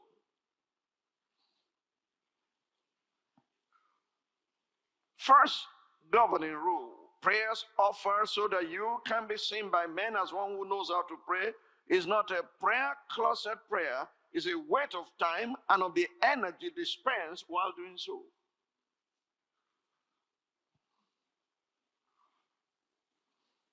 Number 2, vain repetitions in the place of prayer is also an exercise in futility. Vain repetitions do not only relate to the words you keep on bringing out like a parrot. It also relates to the prayer you prayed last year, this year, year before, next year, that you're still praying now. You think by repeating them, God will now say, yes, he's wearing me out. No, it's not the unjust judge. Number 3. From your prayer closet, only prayers directed to your Father who sees in secret and who himself dwells in the secret place will produce an answer in the open. From your prayer closet, only prayers directed to who? Your Father who sees in secret and who himself dwells in the secret place will receive answers in the open. I thank you, Father, because you have answered me. The disciples did not know he prayed. They said, let's go there and die. He said, Lazarus is dead. He said, they tried to stone you there. You are going there again. Let's not go there and raise him. They followed him. I thank you because you have heard me, and I thank you because you hear me always. Your prayer life must be sandwiched between you have heard me and you hear me always. Anything outside of that is not a prayer closet prayer. Your Father who sees in secret will reward you where? In the open. They didn't know he had prayed. Number 4, do not spend too much time in your prayer closet on your knees. Because your prayer list is about I, me, mine, and myself. Do not spend too much time in your prayer closet on your knees. It's of no use to keep itemizing those needs to God who knows the things you have need of before you ask him. It's like calling him an infidel, letting him know that he does not know how to take care of his own. Consequent upon the foregoing, and in order to help you pray accurately all the time, let me furnish you now with more prayer essentials you need to add to the 10 you already have. I've given you 10. You remember? I've given you 10 prayer essentials. I took you through routine, through rituals, over the weeks and before coming here again today. Go back to them before you enter in with me on Sunday, because if you are without a proper garment, you'll be thrown out, not by me. And by the way, it's my prayer closet, not yours. You can't come into my house and begin to rearrange my furniture.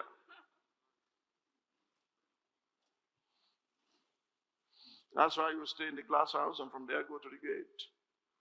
Because if you get to the holy place, you say, wow, Pastor Bulletti, get out here.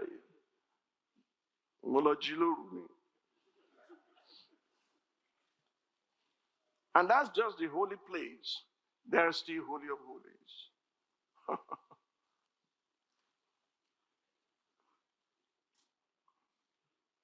I remember I took 2 gentlemen into that private, very private living room and was seated there. And a senior advocate of Nigeria who had been in my house donkey times now came. And I said, it's okay, let him come in. He said, Baba, I said, because you're not Egba, you are from somewhere else. He's an Egba man. Do you understand what I'm trying to say to you? It's not that they're expensive furniture. Maybe you have better ones in your house. But you can't come to my house and rearrange them for me. And Pastor why reinvent the wheel? Why fix what is not broken?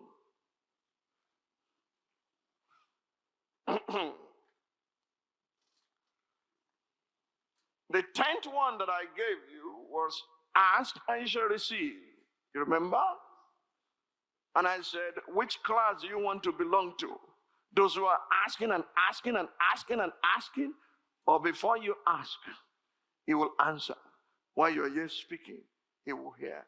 I'll give you 2 more prayer essentials, and we're going to take the remaining 2 from Matthew chapter 7, verse 7. When you come for prayers, people don't show up. But come for prosperity seminar, the hall will be packed full. And they don't know that the presence of God is what commands the miraculous. that the presence of God is the true wealth, and that you have to press in order to get into his presence for those things to happen. Matthew chapter 7, verse number 7, he reads and we quote, ready, read. Ask, and it will be given to you. Seek, and you will find. Knock, and it will be open to you. If in the outer court it is asking, in the holy place, what would it be? It is seeking. I'm proceeding to the second and third today. God knows when I finish. I will not drag it more than necessary. And this will be essential, prayer essentials number 11 and 12. They'll be very useful to you inside our prayer closet. We are now at what? Seek and you shall find. Say that with me. So what happens if you have been seeking and not finding? Something is wrong. What is something wrong with? I can't hear you. I cannot hear you. Which means you have been seeking and not finding. Okay. If you are seeking and not finding, it's very important for you to pause and understand that it matters to God what you seek when you pray. Say that with me. It matters to God what I seek when I pray. You're going to understand this is a very simple process. I'm not going to belabor the point or try to impress you with something, a new revelation. No. It matters to God what you seek when you pray. Because many of God's people engage in seeking God's hand, they don't seek his face.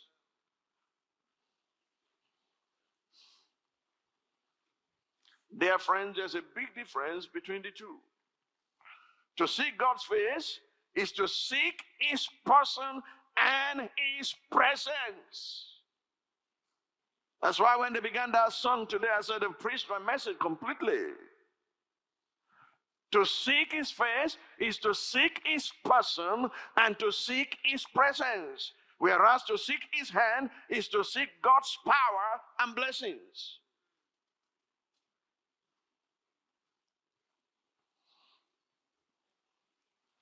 What then is the secret of receiving from God?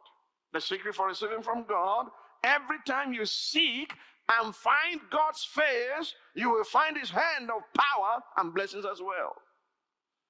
That's the secret for receiving and for finding when you seek. Many people are busy seeking his hand.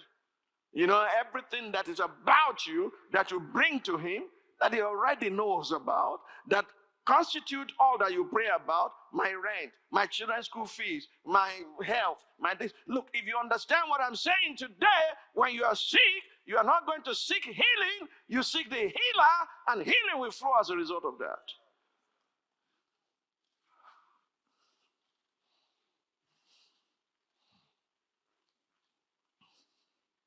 That's why sometimes when you are praying, I listen and I switch on or off.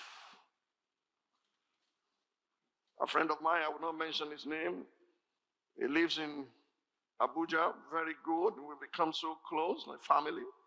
Every time he visited our place in Abuja, I said, pray for us before you go.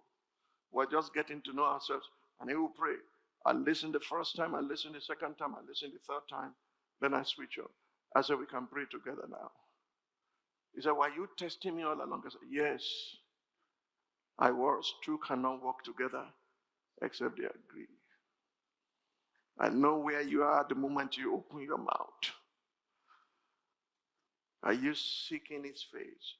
Are you seeking his hand? I believe very firmly that it is for this distinction between seeking God's face and seeking his hand that God commanded or instructed Moses and Aaron in the way they should greet the children of Israel. I firmly believe that is because of the distinction between seeking his face and seeking his hand that God commanded the children of Moses and Aaron, said, I want you to greet the children of Israel in this manner. Numbers chapter 6, we'll begin from verse 22 and we'll read up to verse 27. You use it in like incantation when the priest is blessing you, but I want you to understand why this priestly blessing is worded this way. And the Lord spoke to Moses, saying, speak to Aaron and his son, saying, this is the way you shall bless the children of Israel. Say to them, are you ready? Ready? Read. The Lord bless you and keep you. Stop there. Say it again. The Lord bless you and keep you. One more time. The Lord bless you and keep you. How will the Lord bless you and keep you? Next line. The Lord make his face shine upon you and be gracious to you. Next line. The Lord lift up his countenance upon you and give you peace. Go on. So they shall put my name on the children of Israel, and I will bless them. How were they to bless the children of Israel? The Lord bless you and keep you. How will he do it? Next line. The Lord make his face shine upon you and be gracious to you. Next line. The Lord lift up his countenance upon you and give you peace. I want you to look in the middle column of your Bible, or where you see the word lift, you see the annotation figure number 1. The Lord lift up his countenance upon you. Look in your Bible. If you bring the real Bible, there'll be figure 1 by the side of the word lift. There'll be figure 1. It takes you into the middle column and it says the Lord grants you favor. That's what it means to lift up his countenance. I told you the place of favor in answered prayers. You saw it in the life of David. You saw it in the life of Queen Esther. And I taught you how to obtain high esteem and favor in the sight of God and men. And if you see what follows that, is divine direction. All the time in all your ways. Give me Proverbs chapter 3. I'll repeat it again. Proverbs chapter number 3, verse 3 to 6. Am I wasting your time? Let no mercy and truth forsake you. Bind them around your neck. That's how to obtain favor. But let no mercy and truth forsake you. Bind them around your neck. Write them on the tablet of your heart. And so find favor and high esteem in the sight of God and man. I taught our little children many years ago, growing where it matters most. And the child grew in stature and had favor with God and with man. He grew in the spirit. He had favor with God and with man. Are you carrying favor with you everywhere you go? Are you highly esteemed? When that happens in your life, divine direction follows. Let's read. Continue. Trust in the Lord with all your heart and lean not on your own understanding. In all your ways, acknowledge him and he shall direct your path. The moment you put your trust in God and you let him know you are totally dependent upon him, the moment you wear mercy like a badge and truth becomes your operational guide, your GPS in life, you obtain high esteem and favor before God and man, and then God begins to direct your path. Divine direction is the key. When it tells you what to do every inch of the way, every second of the day, you suddenly become a celebrity. You sneeze, they catch cold. You say any word, they rush at you. Paper upon paper, and then television upon television. And they will be discussing you everywhere. You, me, village boy. See what happened. Just minding my own business and doing my own thing. Brothers and sisters, the secret to the power and blessings of God is his manifest presence in the life of believers. I want you to write the following down and the tablets of your heart. Don't forget them. Number 1, it is the presence of God that commands the miraculous. You just start a rumor that Jesus is coming, Satan will panic. Because he knows and he knew what he did to him at Calvary. Do you understand? Just say, Jesus, he will panic. If you have relationship with him. If you don't, the sons of Sceva, a perfect example for you. Jesus, we know. Paul, we acknowledge. Who are you? Do you have authority to use his name? Do you have relationship with him? I will show you whether you are seeking his face or seeking his hand in a moment. Number two, it is the presence of God in the lives of great leaders like Joseph and Moses that gave them the impact and the outstanding success they had. They didn't have any other secret. Do you understand me? It was the presence of God in their lives that gave them the success and the impact they had. Genesis chapter 39, verse 1 to 6. Now Joseph had been taken down to Egypt, and Potiphar, an officer of Pharaoh, captain of the guard, an Egyptian, bought him from the Ishmaelites who had taken him down there. You know, they sold him. He was a slave. His brother sold him. The Ishmaelites sold him. Captain Potiphar bought him. The Lord was with Joseph, and he was a successful man, and he was in the house of his master, the Egyptian.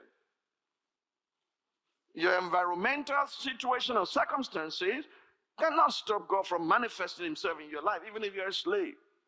An amazing time we just had in the presence of God. I hope you are richly blessed. My heartfelt desire is that you may light up your word with the illumination you have just received. May the immeasurable grace of God empower you to act on what you've heard and to walk in the revealed counsel of God. Always remember that it takes a transformed life to transform a family, a society, or a nation. So let God do his work in you so that he can do his work through you. And as you proceed on this journey of destiny, remember that our ultimate destination is God.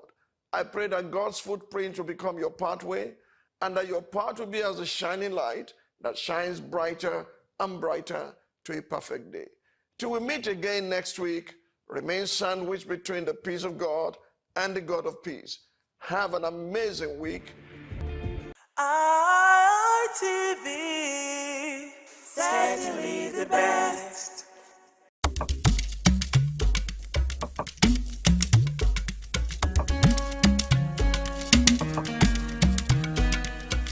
What does one do with a bunch of memories? Laugh about them, cry over them, or capture them?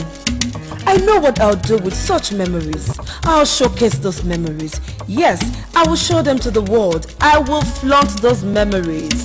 Showcase that marriage ceremony of yours. Burial ceremony? Yes, let the people know that you buried your person in a grand style. Thanksgiving, ordination, baby dedication, housewarming party, and lots more on your entertainment program, Memories, on independent television. Every Sunday, remember, for your event to be considered thick and classic, then it has to be on Memories. Memories.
afternoon and welcome to another exciting edition of Itches and Voices.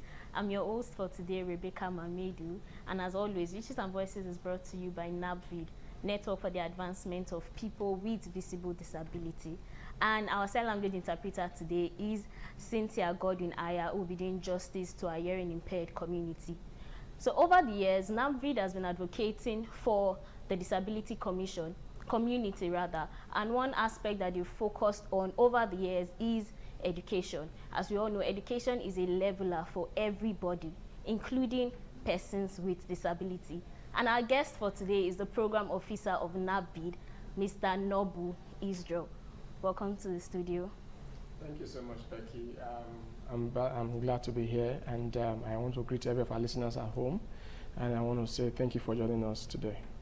You're welcome. And so we'll be diving right into the conversation. On the topic of inclusive education, most of the time when we hear inclusive education, I think it's more than just bringing students with disabilities into the classroom. So what would you say inclusive education mean beyond all of that? Thank you so much.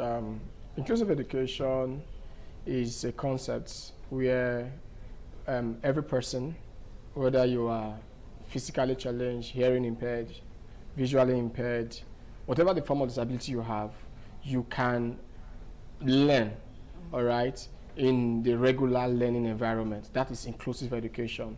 Currently, what we see most times is what we call special education, where we create special schools, special teachers for special needs children, all right? But in the real sense, inclusive education means that we make education, including learning, curriculum, teaching methods, even down to the environment, okay, physical infrastructure. We make all of those things in a way where persons with abilities can come in and thrive. They can learn, all right, looking at their needs, looking at their special condition. They can have that environment where they can learn, and the learning provides for them the need to feel included, all right, not excluded. You know, when you have special education and they are just separate, you know, it makes them feel, oh, we are different, right? So the essence of inclusive education is inclusion, that they are part of us, all right? They are learning from us. We are learning from them, so we are together. So there's no difference, all right? So that's the context, that's what inclusive education is. So when you talk about them being included, are you trying to say we should include kids with special needs to the regular school, or that is like maybe a special school but they are included in those special schools? Again, like I earlier mentioned, inclusive education concepts is about learning in the same environment as well as other children without any special learning needs. That is the idea.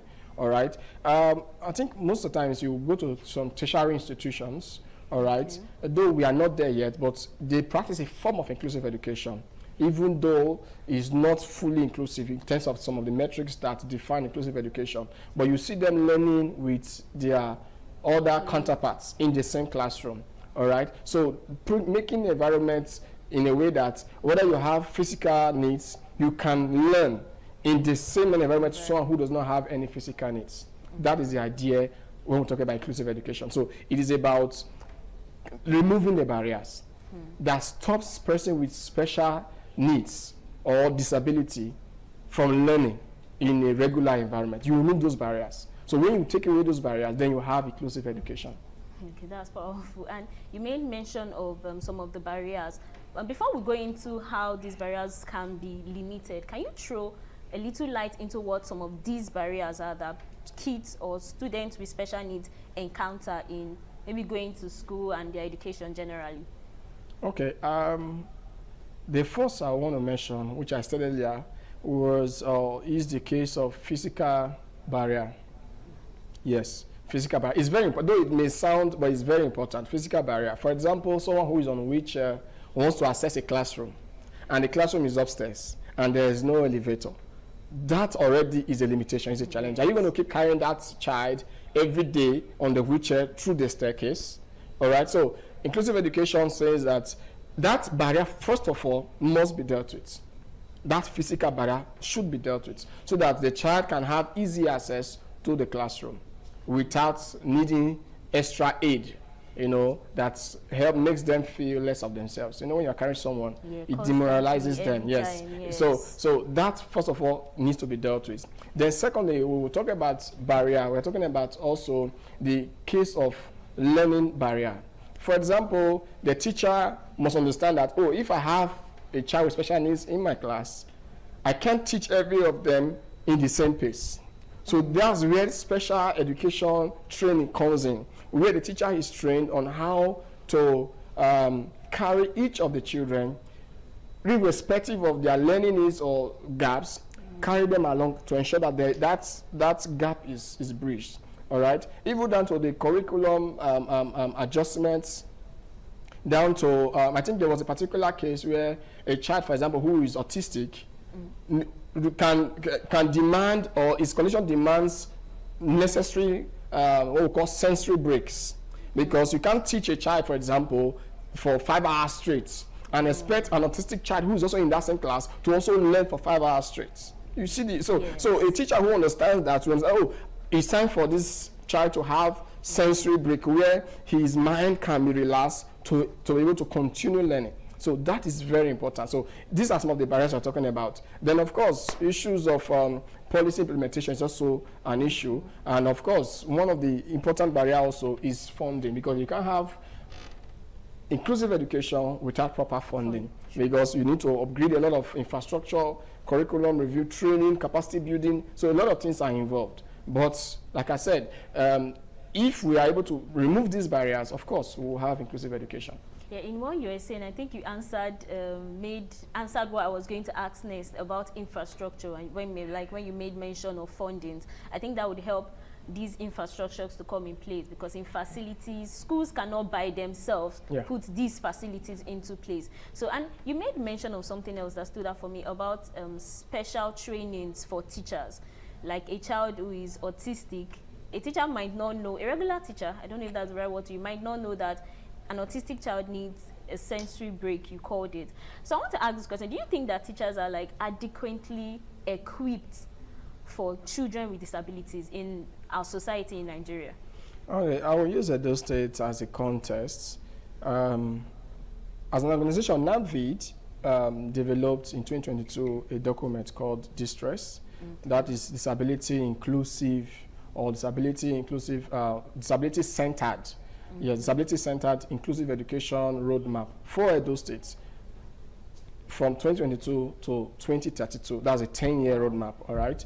And one of the gaps that was identified in that research document is the fact that we don't have enough special education teachers, and also those who are currently there needs to undergo regular training, because education is evolving.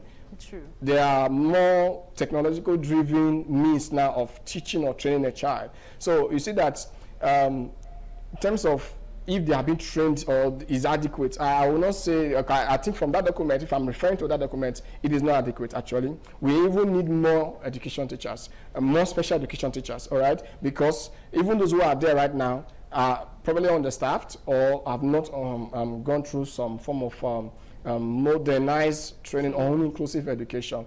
For example, that with the advent of technology now, we now have several assistive devices that aids learning in the classroom. But first of all, we're talking about barriers earlier. Do we even have if we have those technologies, do we even have the power to power those infrastructure? Right. Do we have the technical manpower to ensure that the teachers and the students can leverage on those technologies for learning? So it's cost cuts in any way, but the bottom line is the fact that currently in Edo State we don't have enough sign language not sign language now. We don't have enough special teachers, yes, for the special schools that we currently have in Edo State. We don't have enough. We need more special teachers, and at the same time to call for more training for them, because we don't want a case where persons with disabilities who are in need of their services are kept behind. And also even think that special education should even be something that every teacher should go through basic learning, basic training for. Yes. Because like you mentioned, if you are not exposed to special education, You may feel, oh, there are special, that's why if you see the word when we're talking about inclusive education, is like, it's a separate thing. It's supposed to be all encompassing, it's supposed to be infused into the educational system of the society or of Edo State, where the teacher does not see special education as, it's for persons with disabilities. Yes, and all right? different. So we are not for persons with disabilities. And then you see a parent take a child to a school and the child is rejected, which also now creates another barrier, which is the social stigma. And say, no, your child cannot learn in my class because your child has a disability. Because the teacher actually feels helpless. It's not her fault because she doesn't know how to manage or handle that child. So it's important that we look at our educational framework and make special education or inclusive education the focus. Every teacher should go or undergo a basic course on special education, on inclusive education, so that when you have a child who's autistic, or a child who have Down syndrome, or a child who has physical disability or hearing impaired, you know how to manage them, how to handle them. That is the focus of inclusive education, where we remove is about removing barriers, social barrier, physical barrier, whatever form of barrier that limits learning of a child with disability. That is the goal. I was, immediately when you said it, I had to concur, because that was exactly what was in my mind, how it would be very important if you can integrate special education into the regular education in university. It can be a course, maybe a particular year, you do research on it and learn more. I think it can help cover the gap that we have currently in special schools, especially for the teacher. So can you throw more light into, I think you called it distress research. Was it a research that NAVID conducted? Can you tell us more about that? All right. I think in 2022, NAVID, in partnership with the Edo State's Ministry of Education, and of course the Edo State SUBEB, we were able to conduct that research. It was a research, and the research was majorly identifying gaps currently in Edo State's special education sector, and at the same time proposing a roadmap. A roadmap is like a strategy to achieve inclusion in the next 10 years. All right, and like I mentioned, that document is very handy, and I believe that I want to see the opportunity to also call again on the Ministry of Education and of course the SUBEB, Edo State SUBEB, so that they can look again at that document, because for me, I feel special education in Edo State is almost like as a standstill. Nothing much is happening in that regard, in that sector. There's no new investment in that regard. There's no new support going in that direction, and we believe that through that document, it can provide that needed support to call for partners, how they can advance special and inclusive education in Edo State. So what we are looking at is the fact that that document in itself is a working document. It is still operational, at least from 2022, like I mentioned, till 2032. All right, so, and if you look at that document, it went as far as speaking to physical infrastructure, it went as far as speaking to capacity building for teachers, even down to curriculum review, talking about funding and all of that. I know some time back there used to be disability special education desk at the Ministry of Education. I don't know if that is still existing right now. I'm not sure there's even a department for it. All right, but it is like I'm using this opportunity as an avenue to call for the Edo State government, especially through the state's Universal Education Board, SUBEB, so that they can begin to look at special education as a critical component of learning.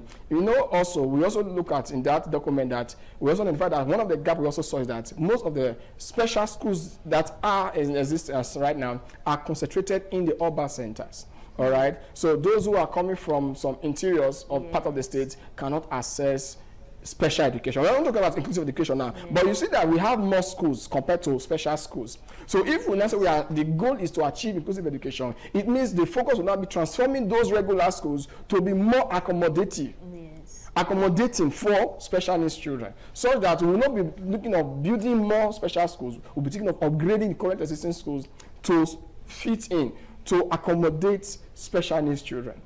You see the logic. So I find that that's what the document was actually proposing in the long-term period of the 10 years.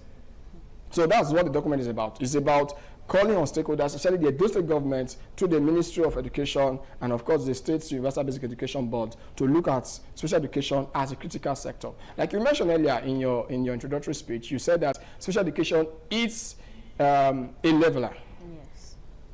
education itself is a leveler for persons with disabilities, because on a normal day, persons with disabilities go through challenges, learning, mobility, you know, even not economic, a lot of things. But if you want to empower them, is according to, if I'm quoting Melody Omosana, that's the director of NAVID, he will always use a word that for persons with disabilities, education is a leveler, and at the same time, too, education for persons with disabilities is giving them the empowerment, the capacity to contribute to the proverbial national cake than just be spectators or giving them handouts. So we are now going to be moving from just, not just, say, okay, we are just going to be handing out what we feel is good for them, but giving that opportunity to thrive, that to grow, to contribute, because they've been exposed to learning. So, but they are visually impaired. How can they see? They have assistive devices that enable them to learn. How can they move to and fro? Don't worry about that. Just provide the environment. You understand? Yes. They are not helpless. Persons with disabilities are not helpless. They have capacity. They have capacities in them. They have mental capacity. Even someone who may have what's it called, mental or intellectual disability, have some level of capacity to learn. Yeah. So, but if all we need to do is to provide the environment for them, for where they can learn and grow, be inspired to achieve that innate capacity God has put in them. Yes, I think in a closed word, it's just saying that we should move beyond charity. Because a lot of times, most people want to reduce persons with disabilities to just giving alms, charity, and looking like they cannot by themselves be a part of society and give to society. I want to take you back to something you said. You made mention of the curriculum being a part of the distress document. Can you throw more light? Are you saying that it should be like a different curriculum for special schools, for students with disability, like completely different from other students? Okay, I will not say that. If we are saying that, it means we are taking ourselves back again to special education and separating ourselves from inclusive education, which is the focus. Yes. All right. Inclusive education is a miss, where when you are designing curriculum, you factor in the learning pace, the learning needs of special children. What I mean children with disabilities. All right, you factor it in. The same way, to also mention the fact that even the training of teachers, there should be a component for inclusive education, so that same component that is to train teachers on a regular basis, there is a component for inclusive education in it, where they are learning to. So we are going to be passing this knowledge to. So how do we teach? Are we going to just rush the whole lesson because we want to meet up with time, or we are going to be mindful that there's someone who probably is a slow learner? And funny enough, do you know that when we were even in school, when I was in school, there are some of us in class who have slow learning capacity. Yes. I remember there was a time when I was in school, I don't want to mention the name of the school right now, but when I was in school, in secondary school, we were learning mathematics one day, and our teacher was teaching. And someone said, "Auntie, I'm not getting what you are saying." Teacher said, "When you fail, you will get it." No, you can imagine that kind of statement. Yeah. When you fail, you will get it. So, but that's not all to know. If the teacher understand the concept of inclusive education, we say that we are not all at the same learning pace. Yes, that's true. So right now, if you don't catch up, you fall behind.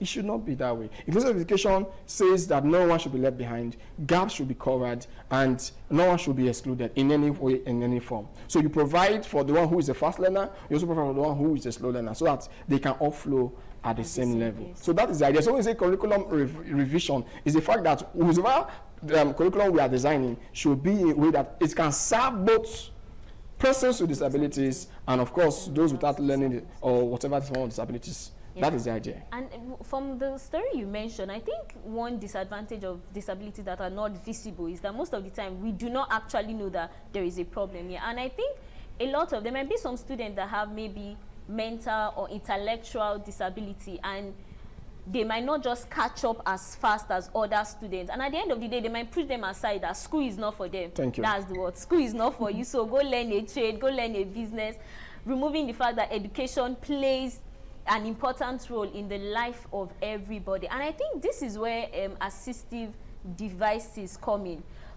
Can you help us throw a little light into that? Because what are the assistive devices that is needed or that is being used in schools by students with disabilities? All right, I'll give a story. There was a time we went for a program, myself and my executive director, to Abuja. On our way back, we had a judge with us who was flying back with us from Abuja to Benin. And then she saw Barrister Melenda Mosa just operating his phone unaided. And she was like, how are you operating this phone without any aid? It was surprising. And then he told her, of course I can operate my phone with the aid of technology. There's a voice app called Siri that was in that phone that was describing everything he was doing on the phone. Now for learning, for visually impaired, they use braille machines, where they can read dotted lines on a paper and can read as fluent as you who is reading and looking at the paper or the text that have been typed on the paper. They can read as fluent. So if you want to give them a chance at learning, it means that braille is a very vital component for visually impaired learners. Then talking about those who are hearing impaired, why do we have a sign language interpreter right now in the studio? It's because at the time we saw that this program was not benefiting those with hearing impairment because we are communicating, yes, but they are not following. They are not understanding what we are saying because they can't hear us. So with the sign language interpreter, she can communicate what we are saying right now to them. So it means in a school where you have inclusive education, one of the major components they will have is sign language interpreters right there in the school. So that when someone with hearing impairment comes to your school, you will not drive them and say, we can't admit you because how are you going to be hearing what we are saying? Because you have a sign language interpreter provided in the school, maybe as a staff, you find that that child is already accommodated in that school. Then talking about other learning devices, we have recorders, we have tape recorders, we have braille laptops, right? So there are a lot of devices right now that is, thank God with the help of AI tools also, these things are evolving, all right? That helps them learn. One of these I want to say, there was a particular time, I think it was a particular movie I watched that really changed my mindset about inclusive education, about a child. I think the name of the movie should be like Stars on Earth. Maybe I think I'm very familiar with that movie because of the fact that at a point the child was relegated. The child was seen as unserious, but a special teacher who had undergone the same situation of that child was able to accommodate the child and brought the genius in the child. So that's about inclusive education. It means giving every child a chance to thrive, to learn, to grow, to become themselves who God has made them to be, irrespective of their disability. Wow, see the way I was smiling. All of this is just amazing. And actually, I think they are more like maybe hearing aids for persons with hearing impairment.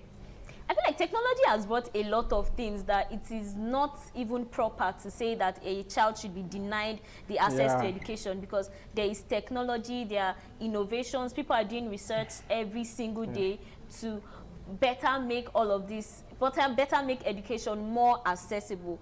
Oh my goodness, it has been an amazing time in the studio, and I wish we could go on and on and on. So very quickly, if there is something, what is one word or one message you'd like to leave with teachers, parents, advocates, or our audience that have been following this conversation all through since we started right now? Like, what's a word or a statement that you'd want to leave with them? All right, for the government, I want to say this, that inclusive education should be the goal, not just to have something by the side called special education. Inclusive education should be the goal, is what is practiced everywhere in the world. Then secondly, to our teachers, please be more accommodative. Every child does not have the same learning speed, the same learning capacity. Be patient with the one who is a fast learner, at the same time, the same way you also accommodate those who are slow learners. Then also to our parents, please, your child with disabilities is not incapacitated. All it needs is the right environment that will make him stay motivated to keep learning, to keep thriving, to not feel useless about himself. That's what I want to say. Thank you. Thank you very much, Mr. Isdro. It has been a very exciting session in the studio today. And I think we've learned a lot about from assistive technology to inclusiveness, and how at the end of the day it is not so difficult. The world is changing, the world is moving, and education being a leveler is what should be provided to every child, disability or not. And this is not the age where we keep a child with disability inside the house just because, okay, he shouldn't go to school, what would he amount to or thereabouts. Times have changed and things have been made available. And I would like to say, if you have a child with disability, NAVID's office is at 34 Arosa Street off Sankpomba Road. In case you want to visit us, you have any question to ask, we are always available to talk to you or to advise you on what you should or can do. Thank you very much for joining us today. And remember, spot a itch and be a voice. Thank you.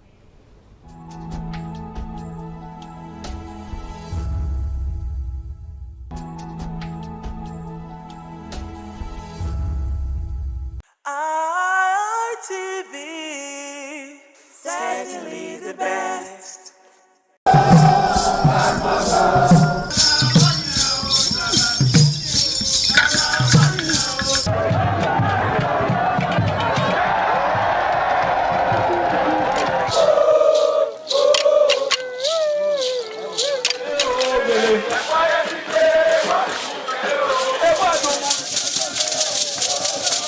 The Igwe Festival is the colorful and crowd-pulling festival in Benin Kingdom.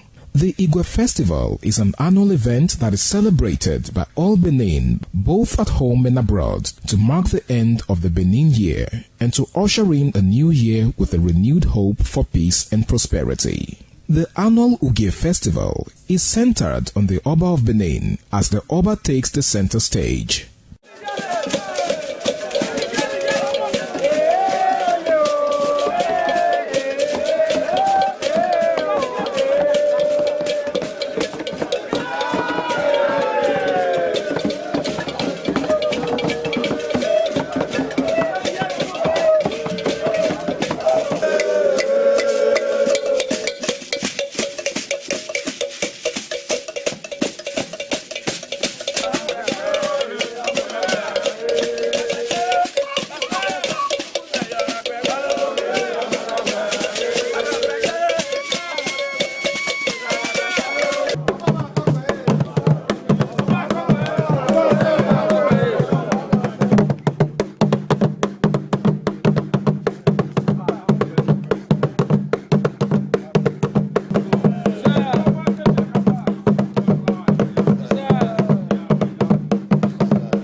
This year's Ugie commences with Otui Goba. The Oba, sitting at his throne, gives out kola nuts to chiefs in order of seniority.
ITV, certainly the best.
ITV,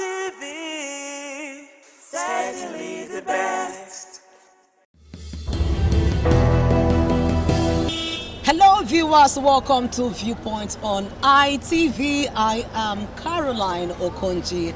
So many issues is currently affecting Nigeria. We're going to be talking about the political aspect of it, the issue of defection by party members, especially when we know that momentums are already being gathered for the 2027 presidential election. Now, talking about defection by party members, let's look at the impact it's going to be having on the presidential election come 2027, especially now that some party members are already being tagged serial defector of their political parties. And so let's go talk to some of our respondents and hear what they have to say and what their reactions will be like. It is Viewpoint on ITV. I am Caroline Okonji.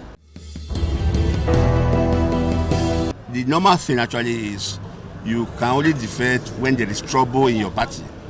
But many people since have been moving even when there's no trouble anywhere, and it's like we have allowed it to flow. Especially this time that elections coming, those who do not get nomination in one party want to move immediately to the next party where they can get nomination. I think that's what's causing it. It's not.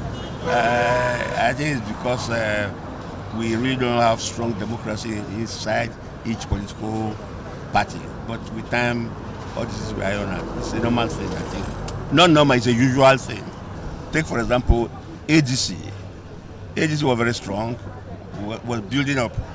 But Obi has left, has moved to NDC. People are thinking, what happened in Labour Party with the obedience will happen in NDC. They're all moving there. That has already affected the balance. But the problem is people are forgetting that obedience is not really as strong as it used to be. Then it was a conglomeration of very angry youths plus very angry church. Now the churches have gone back to their respective churches. The youths, after they introduced the student loan, that broke that, and it can't be as it used to be. But I think that's the reason a lot of people are moving to NDC to see if that kind of revolution will take place. But unfortunately, there is no time. Elections less than 9 months. It's the voters' mindset. It will not affect because in the past 5 years, voters have actually turned from voting for parties to voting for individuals. So if we know you, even if you go to from OOP to PPO, we will follow you to PPO. That's what's happening with Obi now. People with that revolution think Obi is very popular, which is not true. They think anywhere he goes, there will be a build-up. The reason everybody is moving to NDC is because of Obi. If he comes back now to AGC, I'm sure they will come back with him. So people since have stopped voting for political parties, but voting for individuals. It doesn't matter where they go to, they will follow. I call them political marauders. A situation whereby their political party or the political hemisphere is no longer favorable to them, they tend to continually to maraud, to migrate or decamp to other political parties, to, so to say, to seek for greener pastures, to satisfy their political greed or their political career. Because in Nigeria settings, politicians does not have ideology. The only thing they believe is satisfying their political career. So when party A is no longer favorable to them, will no longer suit their political interests, they tend to move to other political parties which they feel will be more favorable to them. And to me, personally, I don't see them as serious persons, because if you cannot stay in party A to fight for the ideology of that political party, and you feel it does not favor your political career, you now move to another political party. I don't take such persons serious. And I wonder how they're continually using that means to manipulate the electorate. They don't know, majority of electorate don't know that these politicians are not out there to satisfy the interest or to fight for the interest of the masses. Rather, they are only there to satisfy their own interest. To me, it will not have any negative impact on the election, so to say, because there are procedural processes for INEC to conduct the election, and any political party or politician that decamp and do not meet up with those criteria will automatically be disqualified. So that is my own take. In the last presidential election, first time in the history, I supported Peter Obi because of the perception we have about his personality. But when he could not hold on to the party that Nigeria projected him through, when he could not stand up to fight for his mandate, personally, I now see him as someone who is not a serious politician and should not be taken serious. If to an election is just 2027 and 2026, you are still looking for a political party you want to decamp to. You are not a serious politician.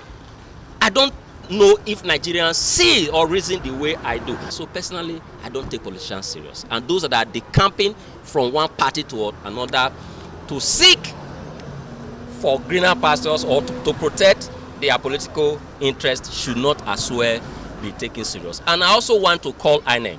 There are laid down rules and regulations and procedural processes of decamping from one particular political party to another. It's most especially when there are crises in that political party. Any politician that leaves his political party when there are no crisis or when there is no crisis in such political party should not be allowed or should be disqualified by the INEC when they not meet up the criterion at which he's supposed to decamp. So Nigerians should look forward to politicians who have the interests of people at heart, not those that jump or decamp from one particular, political party to another to suit their political philosophy. We are aware of the diversion from our own party. Let me speak on that because that is what I know. To other party like this new party, NDDC, NDC. You know, we see it as an opportunity for us to consolidate more in our party ADC. You know, some people may see that it's having effect on us, but for me, it does not have effect because I speak with you. Some of them who went to NDC today, I'm holding meetings with them. They are coming back again to ADC. That is to tell you that probably they've seen that the expectation that they wanted to get it, they didn't get it. So for me, ADC is a party to beat. It's not a one-man party, maybe like an obedient, which people that believe in Obi are following Obi. Or like Kwankwaso, people that believe in Kwankwaso, the Kwankwasoya movement, they are following it. This is coalition. It is all political parties that came together. You can see the number of people, the caliber of people at the top, at the ADC level. You see that they are from different parties. National Rufai is there, APC. Rebo Sola is there, APC. PDP is there, David Maguj, our national chairman. Other persons, Atiku too, are from PDP. So it's a coalition. We have both Labour, ABGA. So we are not worried, you know what I'm saying, with the defection. So those, as you are going, people are coming in. So it's just like that. This year has been in this existence. You know what I'm saying? Even before we coalition. But coalition have made it unknown now because we came together and agreed that let's join together to be able to fight or rescue Nigeria from the hands of the ruling party. So that's it. So we are good to go. The only thing I would love to say here is that APC, we know they are a ruling party. You understand what I'm saying? But they should be able to, you know, give a level playground for this election so that if you are popular, you know what I'm saying, it's those that want you to, they want you, that will vote for you, but if you are not popular, they won't. So the issue of coming and say, but I don't want to speak this, you know, rather say this, you know, unequivocally, that it is not by, you know, trying to make threats that will scare people from, you know, coming to this, coming to contest. We, ADC, we are not worried about any threats. We are not worried about any, you know, statement issued by the ruling party. But all we need to want to let them know that, as far as this election is concerned, it is all of us that is going to this contest, and there is nobody that left his head at home. As I'm standing here, my head is with me. So they are also standing wherever they are, their head is with them. So we want a level playground. We want to use this opportunity to beg all political parties that are going for this election that we should all come together and be able to go to the contest without rancor. Those that like you or those that want you to represent them, they will vote for you. It's not by harassment or trying to threaten people. So that is my appeal. And I want to also let the entire citizens of Edo State to know that they should choose the best person they know that can represent them, both in the presidential election, Senate, House of Rep, and House of Assembly. This is my advice for them. The incessant gale of defection is common in every electioneering circle, and that is fueled by the fact that we still have the same old breed of politicians being recycled year in, year out. And even furthermore, by the fact that we are bereaved of political philosophy, our political system, there's no ideological inclination. We're just almost same set of people, same set of parties, but different names. You will be shocked to find out that the same political ideology that governs APC is that same for PDP. Well, we are not ideologically inclined, unlike in St. Clines, where if you're on the left, if you're a leftist, you're a leftist. If you're a liberal, you're a liberal. But here, they are all the same thing. So there is no ideological philosophy. Our politicians are bereaved of ideological philosophy. So, but this also calls for the issue. I think it brings to bear the issue of independent candidates. I think our electoral act or even the constitution will see that time has come for us to have independent candidates, that you mustn't become whatever you want to be through the party system. You can contest as an independent candidate. And for some who have been termed as serial defectors, that defecting from one party to the other, it's as a result of the fact that the typical Nigerian politician is self-oriented. All what they are doing is to serve their selfish interests. So if they join party A and they feel their interest is not being protected there, they move to the next party, because there is no difference. It's just difference in name but not in philosophy. So they move to wherever they feel. Politics is a game of interest. Wherever they feel their interest is being protected, or wherever they perceive them a little threat to their interest being manifested, so they will defect to where they feel more comfortable. And basically, like I said, it's based on the fact that these people do not have political philosophy. There's no political philosophy. Ordinarily, if we have political philosophy guiding our politicians, you will go to where your philosophy you align with that philosophy of that person or that party. We don't just move around. So it's high time we begin to do politics of philosophy, not politics of anyhow. Anybody can join anything, because there has to be some definitions. There has to be some manifesto. We are not manifesto of what I would do for the people. Let's see your political ideology. Where do you incline to? Are you a liberal person? Are you a Democrat? What are you? What are the parties for? So that calls to question for us to really consider in the next electoral reform.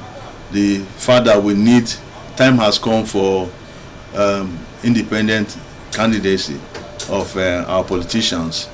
It shouldn't be that you must go through political system, political parties, because even when you're voting, cases are bound where they say it is the party that is contesting, not the individual.